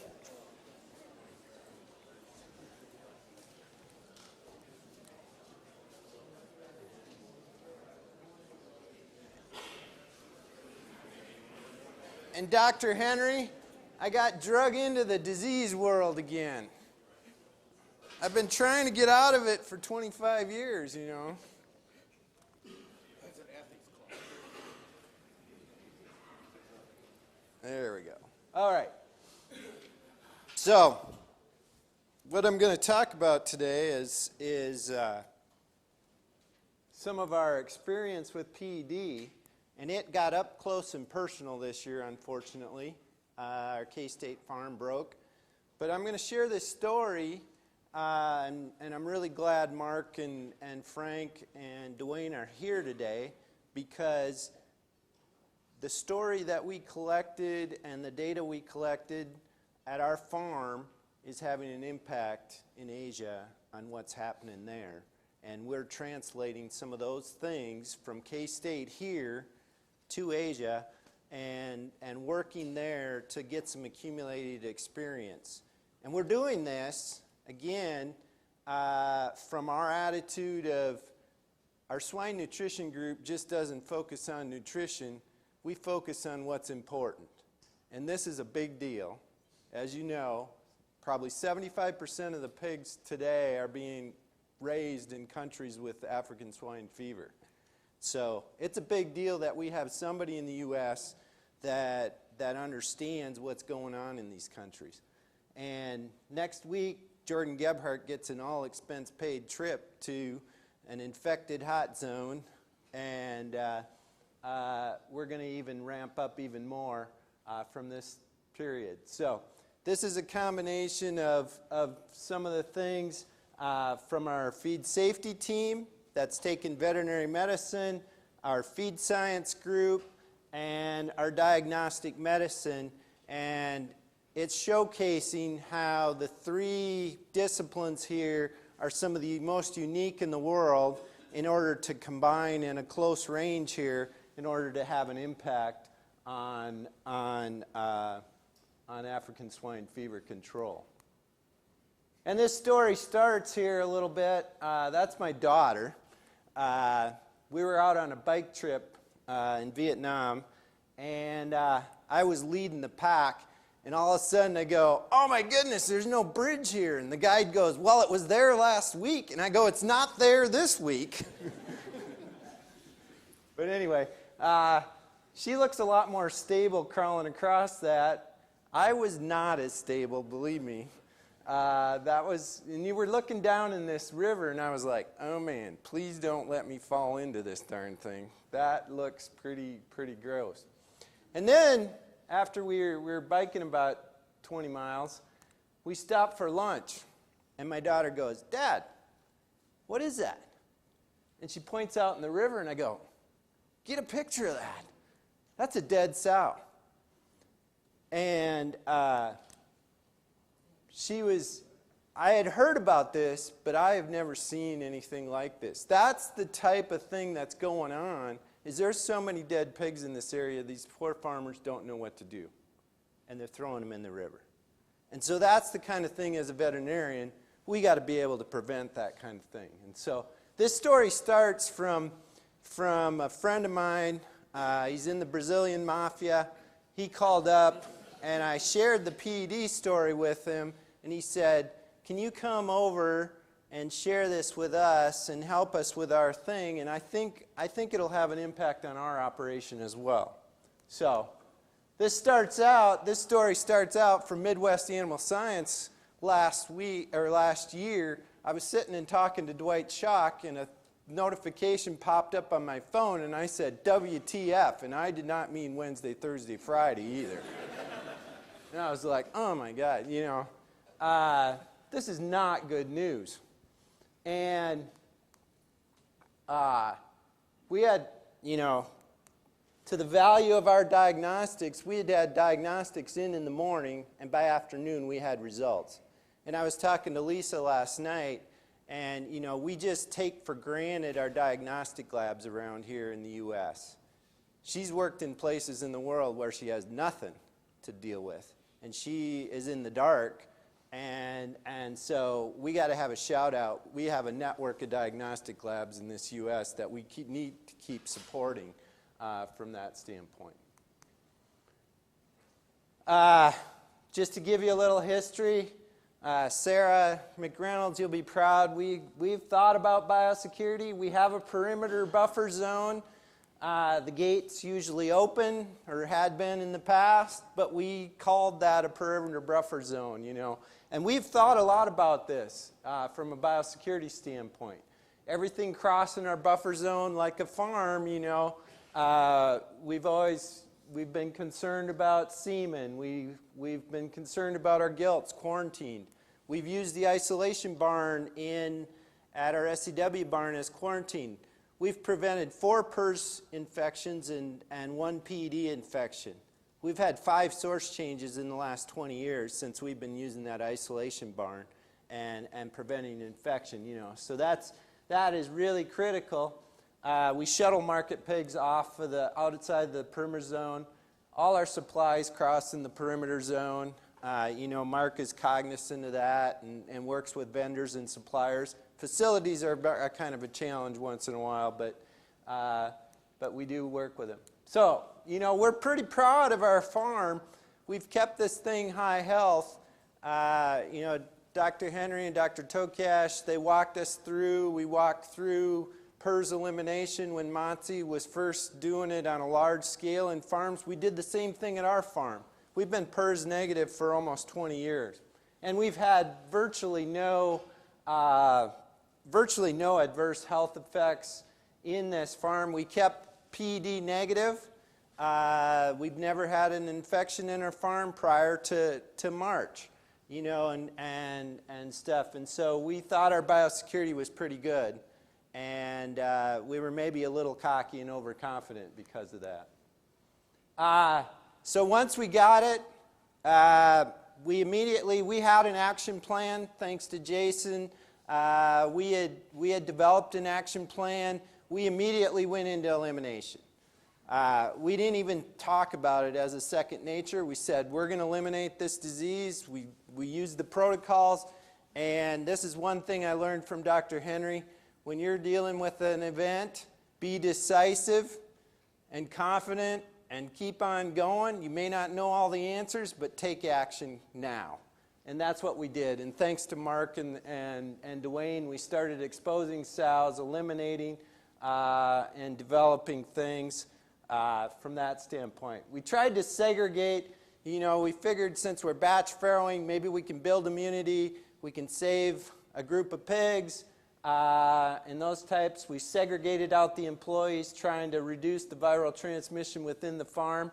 We immediately implemented a feed transfer protocol because we figured out that we knew this was a weak link. We've always identified it. We've talked about it for a long time, trying to figure out what we would do, but we can see we got the feed bins within our farm, and they're within the perimeter zone. And so the key thing there is if you're building a new farm, try to build your feed bins outside the perimeter zone. Once you have a facility and you have the feed bins placed, it's hard to change that kind of thing. So be thinking about that thing. So what we did was we developed a feed transfer zone. And I realize you aren't going to be able to do this on a large scale, but we wanted to demonstrate the concept here. And basically, we took one of the trucks from the feed mills, left it on the farm, and we're transferring feed across the line. And you can see we've monitored the mill too. That's the other thing is we said this really sucks, but we're going to go into, we're a teaching institution, we're going to try and learn as much of this as we can, and we're going to try to communicate it to people. And so we started monitoring the mill, we started monitoring the farm from that standpoint. And you can see we were able to keep the feed mill negative, but look at the truck cab of the farm truck.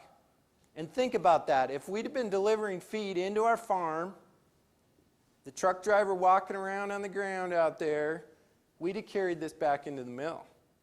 And then think about dispersing that over multiple sites if we're a commercial mill. So this is something that we had characterized this in the FSRC, but we hadn't really done it at a commercial scale. And this is a real deal. The feed mill is a point of risk within your system, and we need to transfer our biosecurity protocols that we have at the farm level. We got to start doing a better job in the feed mill. We're consistently finding that, and we're working on that. Believe me, Cassie's and her crew doing a lot of work in that area to come up with some practical things. We don't know all the answers yet, but it's definitely important. So, the other thing here, we're going to walk through this story. You can see 2 weeks after the initial infection, we started implementing some environmental monitoring. And as we expected, out in the areas where we got the animals, the farrowing rooms, you can see pretty much the virus had spread throughout the whole farm. We tracked it all over. Basically, all of our segregation protocols that we did in the farm, we weren't able to. The really concerning thing was our transition area. Notice how our transition area is fully contaminated, and one of these are outside of the actual perimeter zone. We're starting to take the virus out of the farm.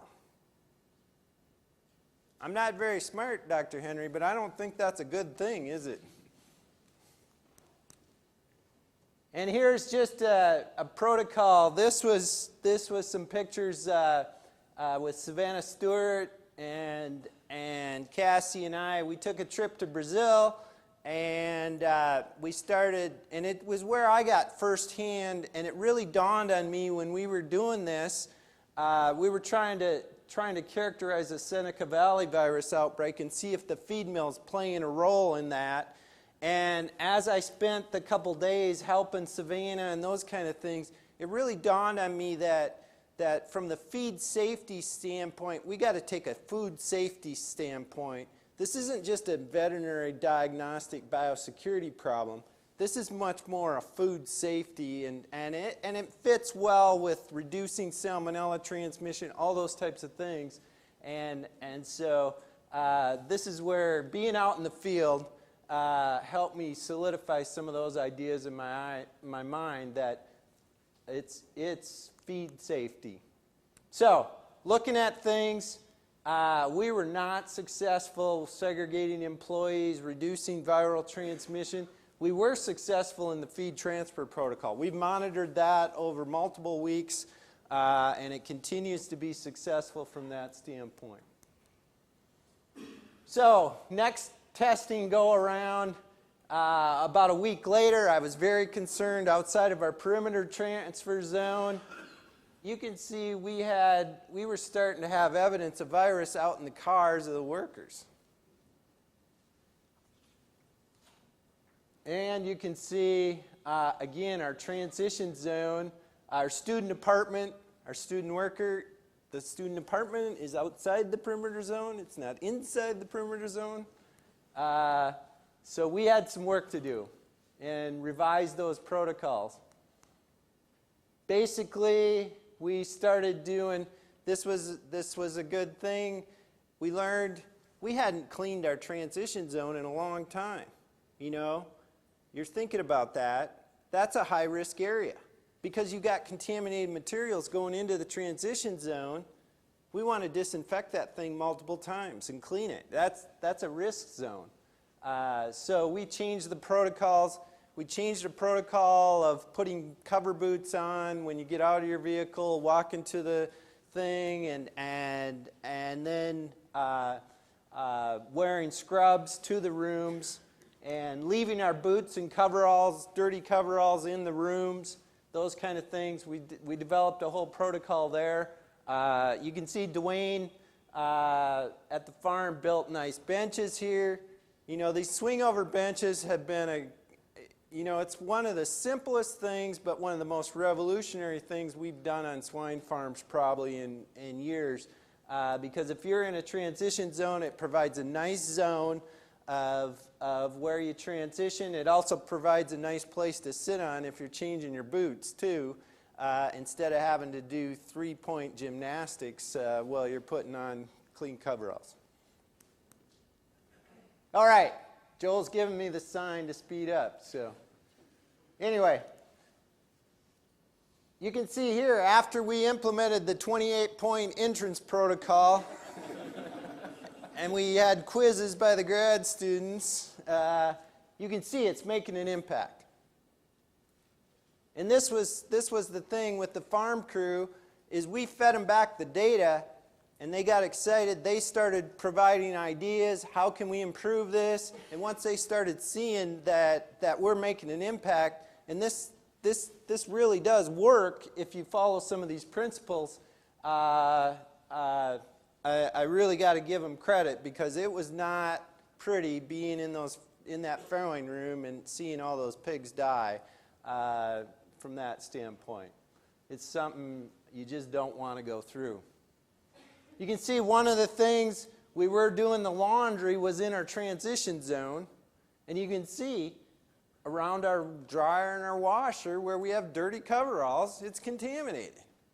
You think about that. Think about how you're taking dirty coveralls into your laundromat. Are you just carrying them through there and contaminating your whole office area? We also had pallets that were going back to the feed mill. We knew about this, and we had a protocol to wash them, and I'd always been uneasy about it, but this solidified. We're not taking the pallets back to the feed mill. The other thing is, we did some follow-ups testing. And again, 2 months into the protocol, this is another human nature thing. I've been working with some social scientists at the University of Vermont on human behavior and biosecurity implementation. And, when you're in a crisis, it's always easy to improve the compliance. But over time, what happens? You lose interest. I'm kind of a classic of that. I like to initiate things, but I lose interest over time. And it's a good thing I got a good team with me that kind of helps complete the project once in a while. Or who ever thought of this, huh? Anybody ever stepped on a transition bench? Yeah. Even as good as these guys are doing at our farm and our grad students are, somebody got caught. How about this one? How many swine farms have you been where you saw dirty laundry laying on the floor?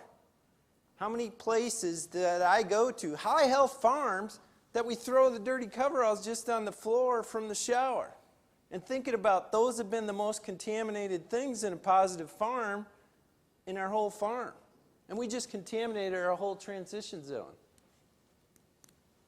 So, anyway, we started a laundry protocol. We started all the entrance protocols. You can see by June, we'd had negative into our transition zones. And this is just a summary where we did testing every 2 weeks.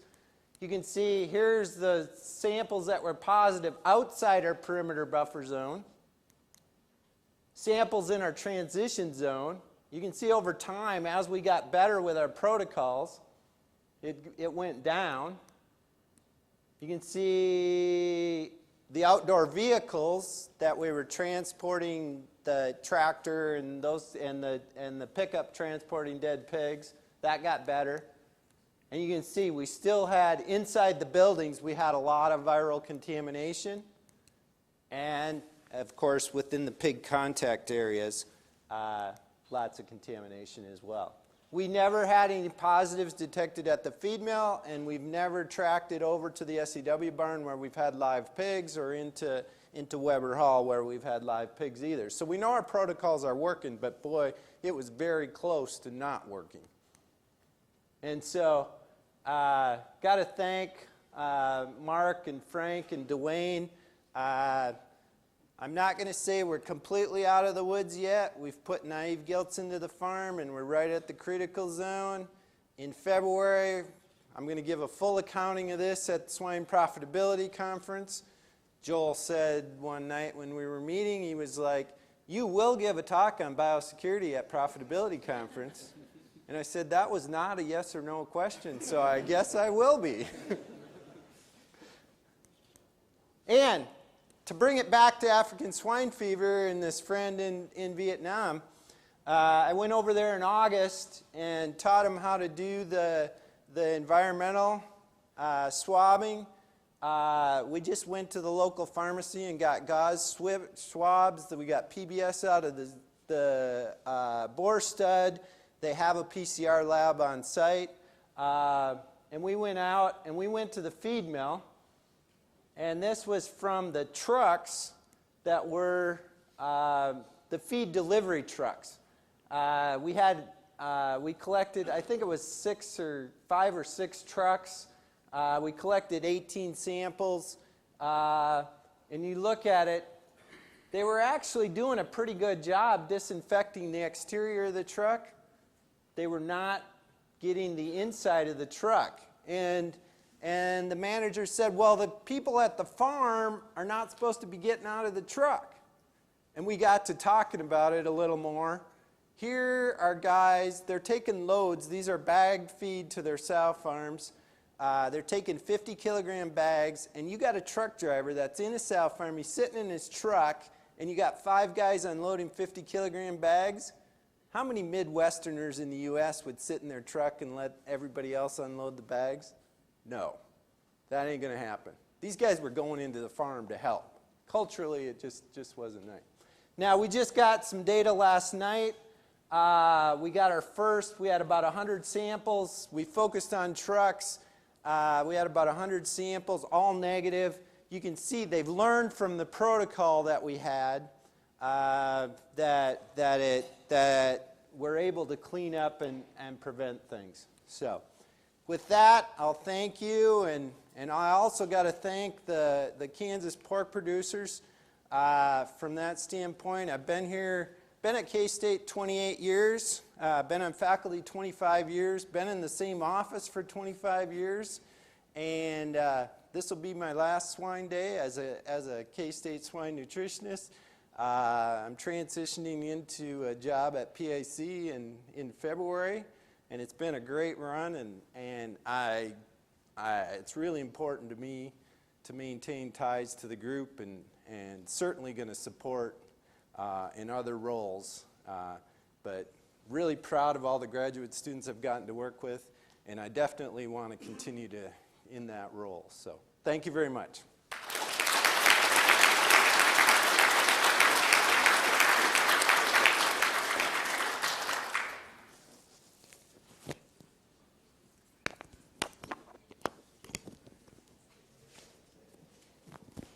All right, thanks, Steve. Okay, you have me and Joel, and then you have lunch. And so we know that we're standing here between you and lunch, and so we'll get through this data. One of the things on the feed safety side of things, and I think that Steve put it pretty well, is we know that the threat of both endemic and foreign animal disease continues. It continues to be an issue. Historically, we've really focused on pigs and talking to pig people, and talking about infectious disease to producers and trying to help everyone understand what can we be doing to minimize risk. Really, over the last 5 to 10 years, though, it's been necessary for us to expand those conversations to include the feed manufacturers, the ingredient suppliers, and bring more people into the fold to help understand swine diseases and disease transmission. With African swine fever virus, though, for one of the first times in my career, we're starting to see how the impact of a swine disease has very, very broad impacts across global protein distribution. And because of that, we have ripple effects to other commodity segments, but they can also affect our product safety moving forward. And so a lot of our conversations have been expanded. And now we're communicating with pet food manufacturers and beef cattle producers. And those of you that know my husband, Spencer, he's just ecstatic that he finally made me a beef person and that I'm finally giving presentations to cattle producers. And so now all of a sudden he cares what it is I do every day. And so all of these aspects and making sure that in this current dynamic of foreign animal disease risk that we're all making decisions collectively, because we know that decisions made by one sector of the industry can have massive, massive implications on the other. The other aspect of this is that we're starting to work in the public policy area, which maybe it's not an area that we love, but it's important that science-based decisions are made as we have impending policy and potential policies being drafted. And so because of this, I just want to update you. My job today is to give you a bit of background on some of the things we've been doing beyond the initial science. So we do have African swine fever virus research going on. We can't share any of it with you yet because all of the projects are in progress. So there's projects going on, like Steve said, in Vietnam. We have projects going on here at our Biosecurity Research Institute, a pilot project that we just wrapped up, and then we'll have 3 projects planned going into 2020. And so we're working as quickly as we can with disease, within the protocols of disease management to get you the answers that we need. But we're also working with the industry. One of our major efforts has been helping shape industry best practice recommendations for feed mills. What can we be doing for biosecurity and moving biosecurity from farms to mills? Helping with Kansas Department of Ag and USDA and their foreign animal disease response planning.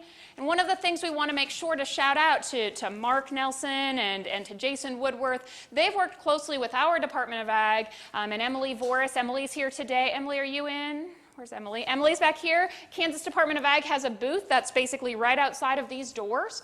And so we've been working closely with them to create a secure pork supply plan for our own farm. And those are things that we really encourage our Kansas producers to be actively engaged in now.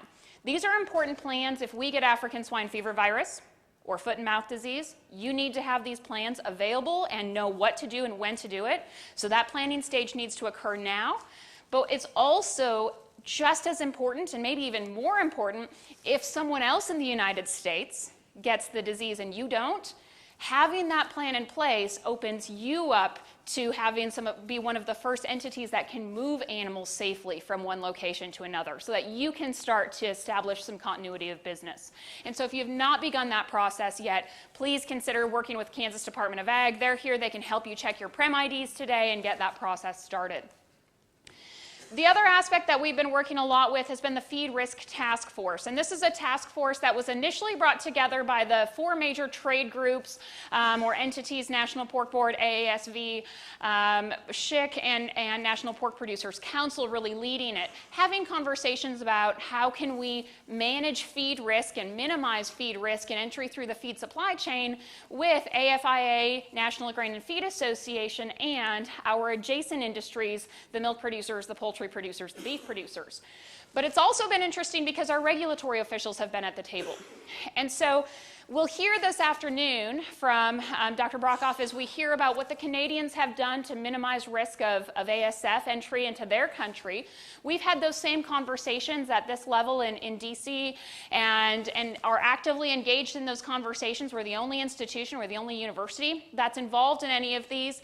And collectively, I think we've heard loud and clear from the regulators, this is something that is going to be much, much, much more difficult to implement at the US level of trade scale than what we would see in Canada. And so while it's been introduced in Canada, from our side, I think our producers that were involved in these producer groups really came away with the feeling that A voluntary import restriction is going to be really the best strategy for minimizing risk compared to going through any regulatory routes, or at least getting 80% of our producers on the same page. And if we can demonstrate to the regulators and take them a story of this is exactly what we want and we want you to implement it, at that point they're ready to intervene with some regulatory infrastructure. But at the current time, it's a bit of a dynamic issue. And so we're really working and encouraging producers to start some of those voluntary considerations. What are you doing before we rely on the federal government to make these decisions for us? Some of those questions are, what can we be doing? And then we get really technical questions like, if we have a positive in a feed ingredient in a non-validated assay, what does that mean? What are the policy decisions behind it? And because we're the only university involved, we've been pulled into then a lot of scientific advisory discussions with FDA, USDA, and the Department of Homeland Security. Some of the things like, if African swine fever virus comes in, should we have a porcine-to-porcine feeding ban? If so, let's put that skeleton framework behind the structure right now and be able to roll it out at least on a temporary basis, just like the BSE ban. That might be something that we're facing, but it has a lot of further down ripple effects to the pet food industry, to our other adjacent industries, and having those conversations now. The other aspect, they're probably the FDA is the most interested in any feed additive research we produce. They're probably the single most interested entity because they know the science says that it works and that we can successfully make feed safe. However, they have yet to approve any because none have had regulatory approval submissions to them. And so they continue to ask us, hey, you say the science is there and we believe it, but nothing's coming across our desk. And so right now we don't have regulatory approval for the use of any feed additives for feed safety purposes. And that puts us in a tight spot because if this enters, it may be important to utilize these products for continuation of trade. And so that's an important thing for us to consider, and they continue to ask us, how can they help streamline their regulatory process and get this message out to the manufacturers of the products?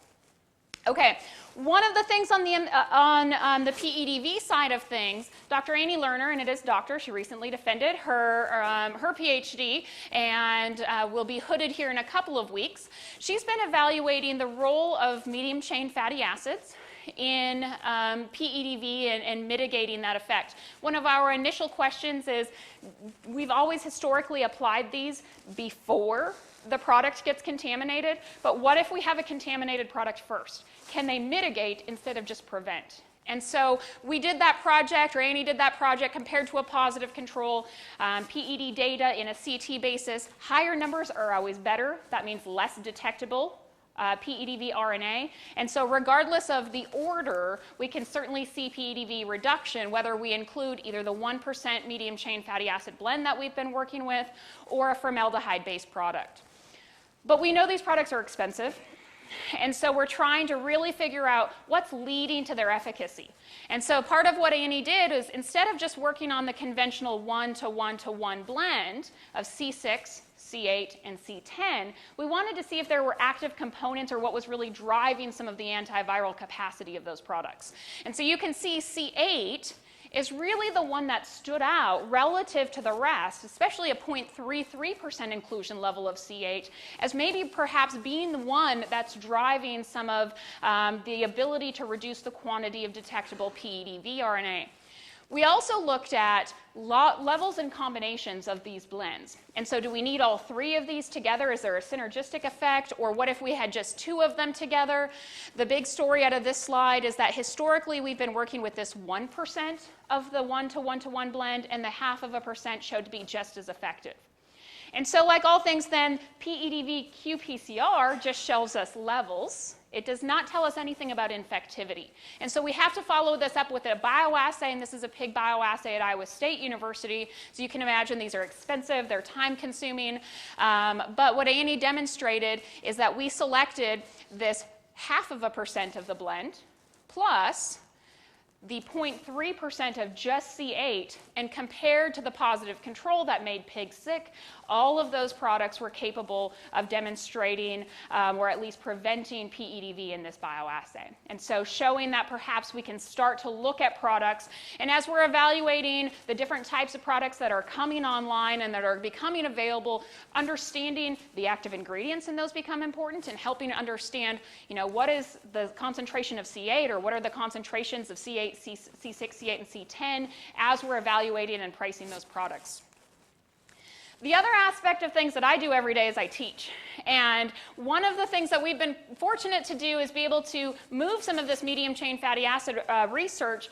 And I know a lot of us have initially seen the data by actually Jordan Gebhardt that showed an initial improvement in feed efficiency and an average daily gain in non-diseased pigs by feeding these medium chain fatty acid products. And so we were able to do this as part of an undergraduate research class where we had 20 undergrads who were in charge of the research project instead of the graduate student. To be honest, Annie was still kind of in charge of the project.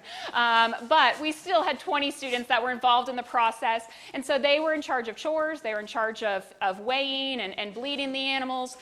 Here's the data from it. We were looking at 3 different types of medium chain fatty acid or lipid type products versus a control, zinc oxide or carbidox. Big story here, zinc oxide and carbidox work. They drive average daily gain, but this was a phase 1, phase 2 trial with a common phase 3. We had seen some data earlier in the field that was showing medium chain fatty acids maybe weren't giving us that same performance boost that we'd seen internally in our farm, and that's because we had seen some earlier data earlier on in phases, and we saw the same thing here really being driven off of feed intake, where we have to be careful about how early we introduce some of the medium chain fatty acids, and if we have a palatability effect here or something that's negatively affecting feed intake, especially compared to something like zinc oxide.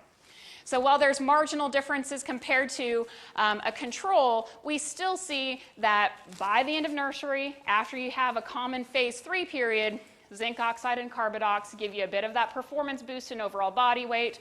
When we only feed these types of products during the first couple of phases in the nursery diet, that doesn't seem to maybe be the best place for them relative to other places within the diet. Again, I have to show you a teaching slide because why did we do this project? Well, the data is interesting. The student learning is really the reason that we did this project. Dr. Mark Young is in the audience and has helped us continue to sponsor these projects. And it's really a workforce development thing. And so we're training not only graduate students but also undergraduate students to be your future workers in the swine industry. To give you an idea of our demographics, 5 of the 21 students before taking the class had ever touched a pig. 5 had ever touched a pig before choosing to take a swine nutrition research class in the Department of Animal Sciences at K-State.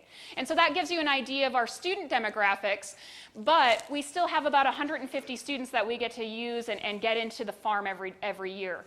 So think about the biosecurity protocols Steve just showed you.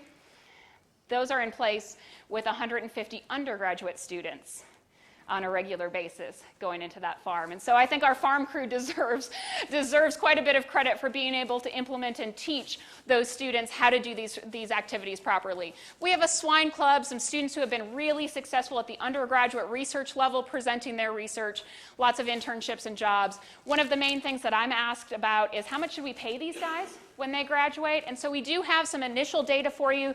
This is just a summary from about 8 land-grant institutions, including K-State. Starting salary is about $40,000 at the bachelor's level. If you're going into the swine industry, if you're going into feeder nutrition, it's more about $45,000, $46,000 into sales.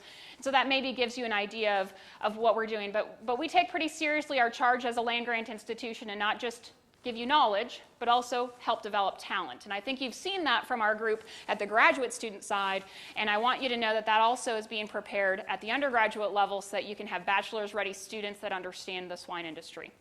So with that, I'll turn it over to Joel.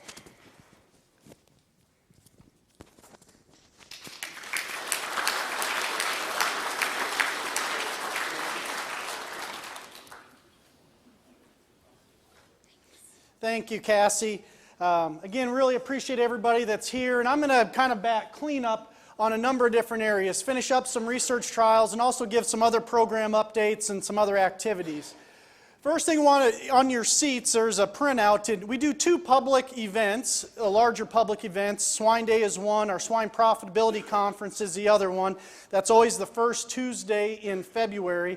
The program lineup is set, and you can see that. Really encourage you to come back. That program is really focused on the business aspects of our swine producers, our Kansas producers, outside of Kansas, the banking industry, allied industry, and again, generally we have about 125 or so attendees at that. You'll see the program, tremendous lineup of people that we got from all across the country being able to come in and talk about business management and spending the afternoon on some of the biosecurity, disease drivers.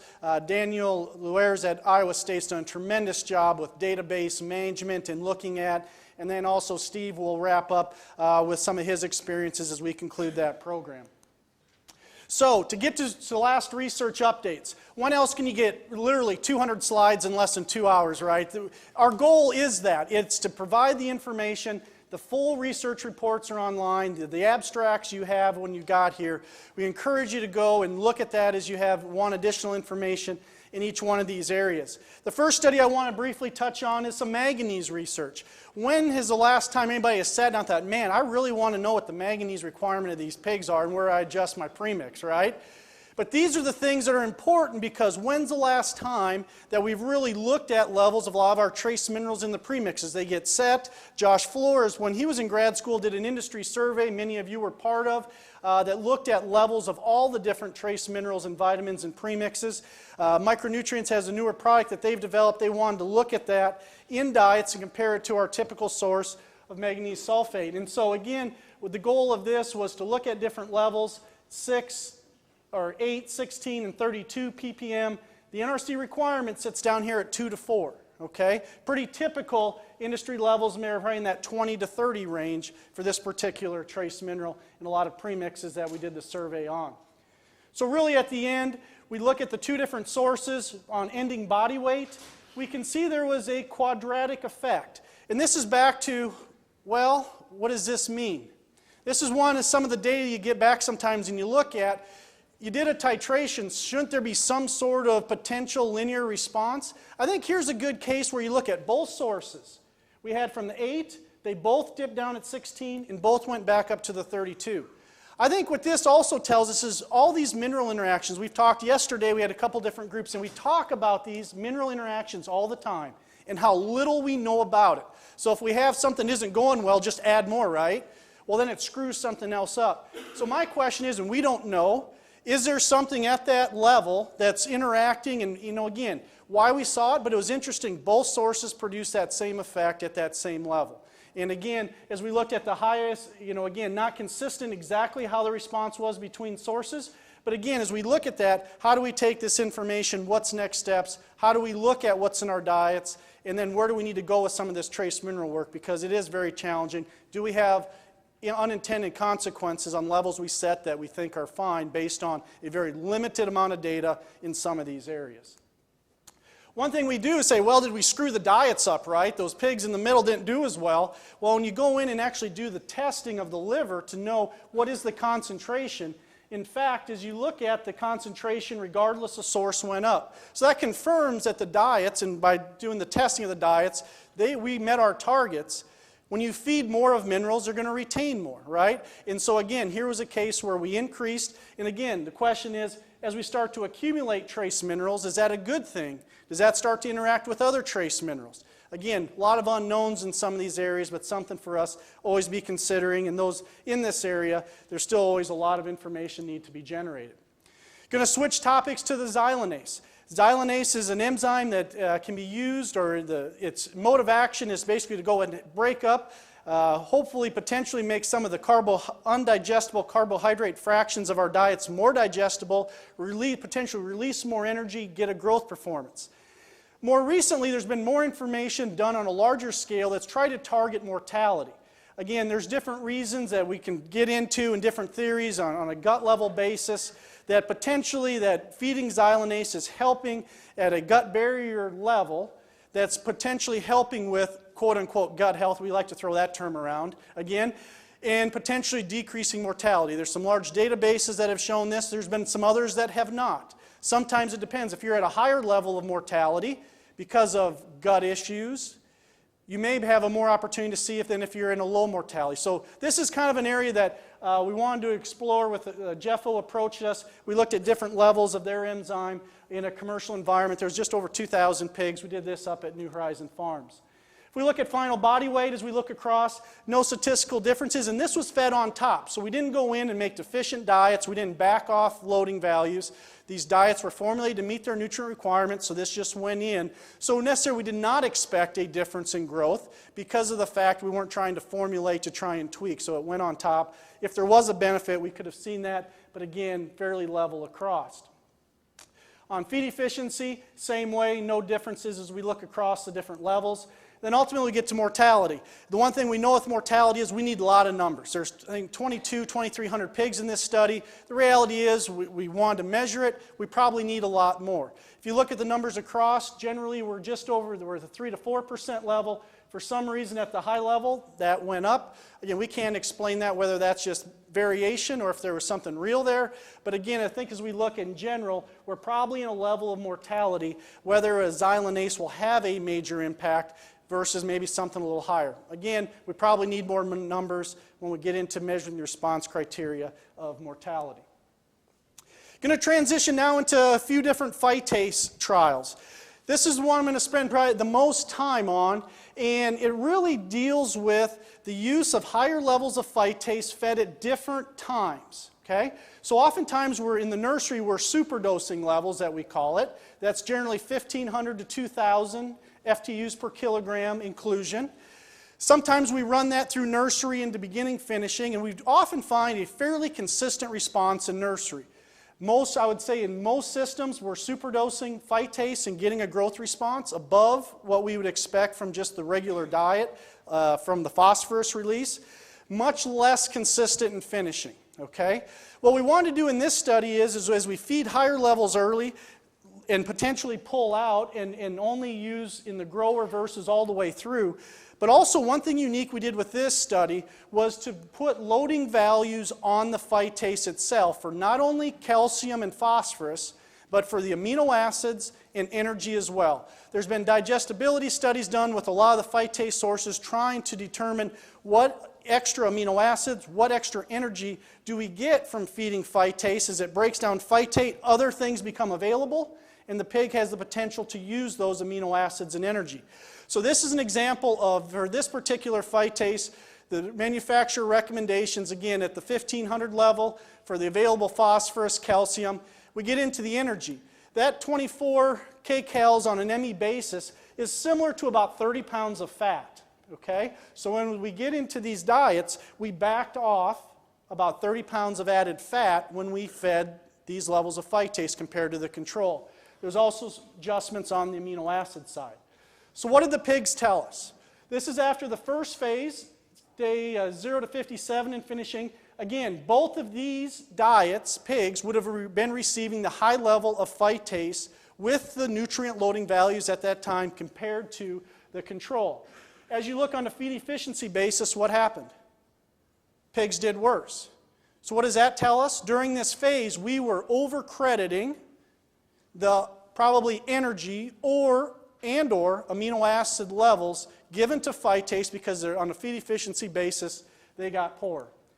Now we do the last half of finishing. Again, this diet, these pigs went back to the control. In yellow, they still remained on the higher phytase with the full loading values. And again, in that case, feed efficiency was worse, probably some sort of overestimation of those. If we look at average daily gain overall, these pigs that were fed the high phytase to the grower actually compensated during the finish. If you remember some of Mike's talk, but again, remember, they weren't deficient, but overall, they were able to come back. These pigs were not. And then from a feed efficiency standpoint, if we gave loading values throughout, again, their feed efficiency was worse. It was not statistically different than the control, but intermediate when they were just had those loading values for the first half of finishing.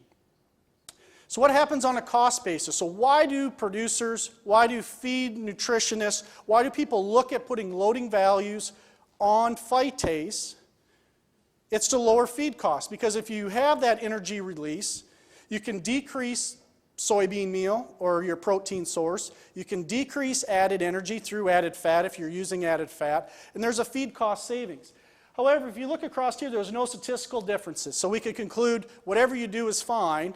But again, if you want to dig in on numerical values, it would cost about $1 per pig to give those phytase values throughout. While there was a feed cost reduction, it took more feed to get in there because feed efficiency was worse and they were also lighter.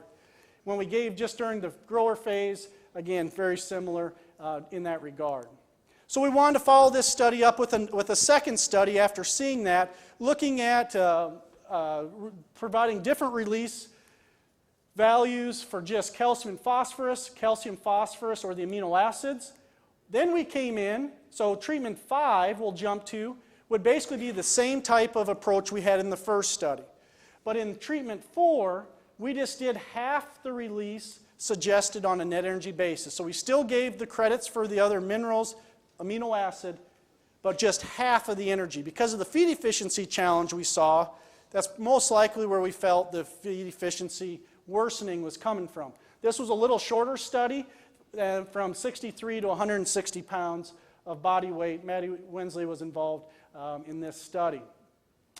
So to really get to the feed efficiency during, again, the 55 days, what you'll see is, again, on our control diet, when we gave the calcium and phosphorus amino acid releases, okay, again, no statistical difference. We gave half. Again, it gets a little bit worse on feed efficiency again, but no statistical. But when we gave the full, what happened? 207 versus the 202. So again, repeated, when you give the full values, we were not able to achieve that feed efficiency balance. Interestingly, here on the end, this is the control diet, okay, with the added phytase on top of its values that we never gave any credit for back. So we didn't decrease monocal, we didn't adjust the protein source. And again, not different, but again, numerically going lower, which you would maybe think if we're releasing a little bit more energy, okay, are we incrementally picking up? So again, we're cutting fine hairs on numerical differences, and we need to be careful of that. But again, I think the bottom line is we just got to be careful how we're using the loading values for phytase in different cases. And that becomes important for producers, those that are working with nutritionists. How is that being used, okay? And how that may or may not be impacting your bottom line. Feed cost savings is present, but are we going to cost performance? And at the end, where is our net value? One of the studies also this last year, we did two different experiments to help develop a new equation for a predicted release of a new phytase source that's entered the market this last year in the U.S. This was the Smyzyme product from Origination. And the bottom line is, off of the two different studies we did in the nursery period, the first study was from 150 to 1,000 FTUs per kilogram. The second study we did was from 250 to 1,500, so a little higher on the top side. When we combine this data, we were able to generate release values for every FTU inclusion on a gain, feed efficiency, or defatted bone ash percentage. And really the bottom line of this product is, as we compare it to other phytase sources on the market, it compares very similar when we analyze on an AOAC basis and put everything on an equal FTU basis. Again, some products have different FTUs depending how they do their internal. When we do it on an equal basis, this phytase was very similar release at the different levels than what we see in some of our other products that are on the market today. Along with some of the phosphorus work, Karini, who was part of our PhD program, now works with PIC. She was on a fellowship sponsored by PIC, and she helped develop, she did a lot of phosphorus requirement work as part of her degree program. The bottom line from all of that work was, if you compare to the NRC on a percentage basis on formulation is probably 20 to 30% too low in terms of the phosphorus requirements on a standardized digestible basis. But on a grams per day basis, it's basically spot on. So what that says is in the NRC, they use a feed intake that's higher than what we're achieving in the field, so we need to make sure that we have the appropriate level of phosphorus we're formulating to in your diets, okay? Grams per day, it's amazing how we come back to that, and we can get very predictable, okay? So knowing feed intake. What we're able to do with her work, and she helped develop basically an economic tool based on different levels of standard digestible phosphorus to help develop what is the most economical. This is a published paper. There's a DOI number. This will be also available on our KSU Swine.org website, available for use to look at different diets and trying to determine economics. The last phytase slides I want to get to is there's been some work that's been done looking at superdosing levels in lactation. Again, most of the work with superdosing or feeding high levels above that of what we would expect from a phosphorus and calcium release has been done in nursery pigs and in grow finish. There was a smaller study that was available that really tried to target farrowing duration, going after stillbirths, okay? And some of the thought process there is if there was some energy release or looking at some of the metabolism that's going on a high level of phytase use, they're actually seeing some decrease in the amount of time it took from the first pig to the last pig out. Okay? So we did this at our K-State farm.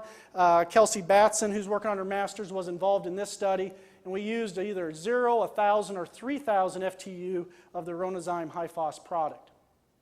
If we look at farrowing duration, one of the main response criteria we were trying to go after, talk about labor-intensive work, all right? If you're going to record when the first pig comes out and the last pig comes out, somebody's there. This isn't done with cameras, and again, credit to the grad students and Kelsey and all them for getting this organized. Very labor-intensive over multiple groups at our K-State farm. Again, no statistical differences.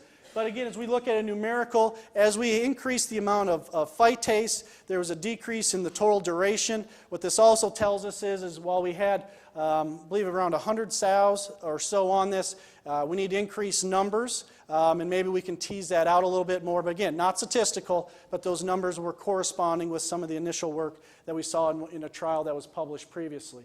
If we look at overall litter weight gain, again, there was a quadratic effect. Again, when we started to feed the higher levels at 1,000, slightly down at 3,000, so there was no negative consequences of feeding the higher phytase levels in lactation. Again, very limited amount of data in this area in general. I think an opportunity for researchers and companies to help understand this lactation area a little bit further. Okay?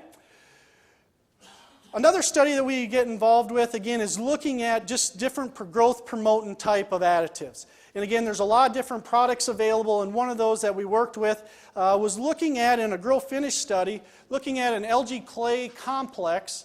And what the goal here was to take a diet that was corn, soy, added fat, so a very high digestibility, met requirements, pigs would perform very well on. We also then took a diet that contained 30% distillers, no added fat, slightly lower in total amino acids to have a slightly deficient model and lower energy.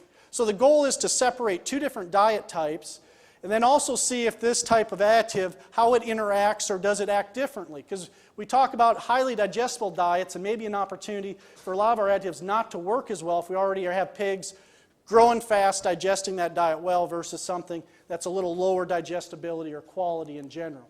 Really the bottom line is as we looked, pigs like a diet that meets their requirements and is fed with some added fat and high amino acids. You look at the difference between the high versus the low, fairly substantial difference in that same growing period.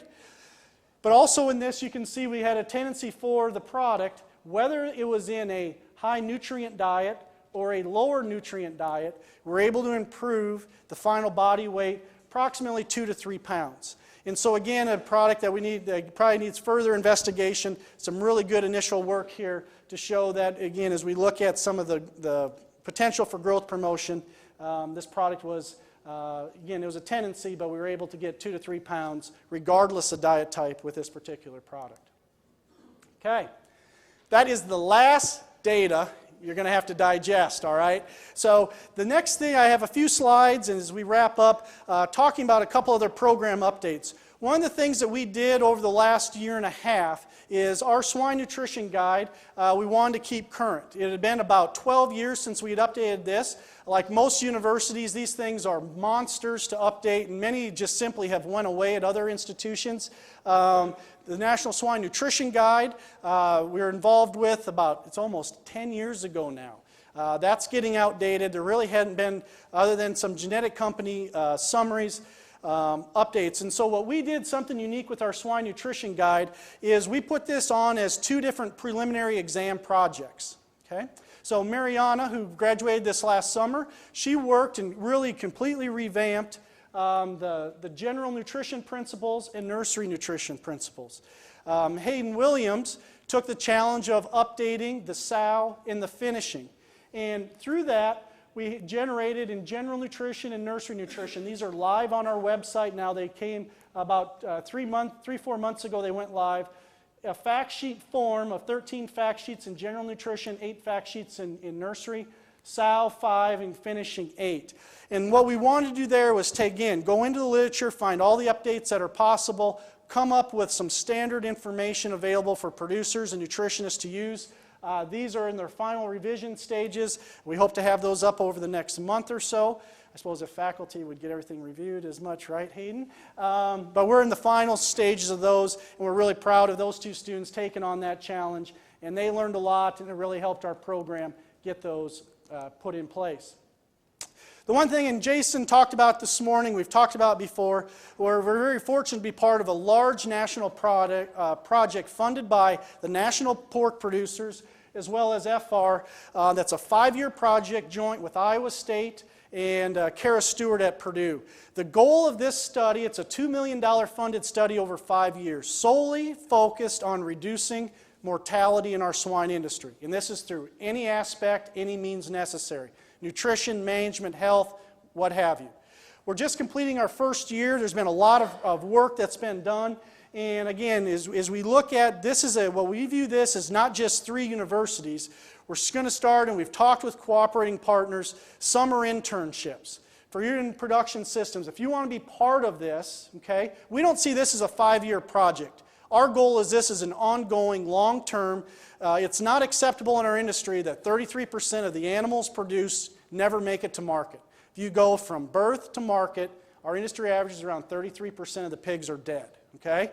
You and your businesses wouldn't throw out 33% of the nutrition products you make. You wouldn't throw away 33% of the metal and the equipment, all those things. We have to do better. And so the goal of this project is to hopefully start to gather information, and we need partners. And that's where the industry comes into play, whether that's through cooperative research projects and part of a consortium. And one thing that we're going to do basically a year from now, 11 months, is we're pulling together what we're going to call an International Survivability Conference. For those that were part of the Feed Efficiency International Conferences, that we had a couple of those a few years back, our goal here is to pull together experts from all over the world in the U.S. and come away with what are we going to do when we go home. Our goal of this isn't to have a bunch of lectures of here's what's going on and it's actionable items to go home and what can we do back in our production systems, what do we need to do on an innovation side, nutrition, health, whatnot. And so again, we encourage you to get those, kind of hold the dates. More information will be coming out that, and again, it's a joint project across multiple universities and Pork Board to help put this on. We'd really like input in your attendance, and you'll be getting more information on that, but use this more as a hold the date at this point in Omaha.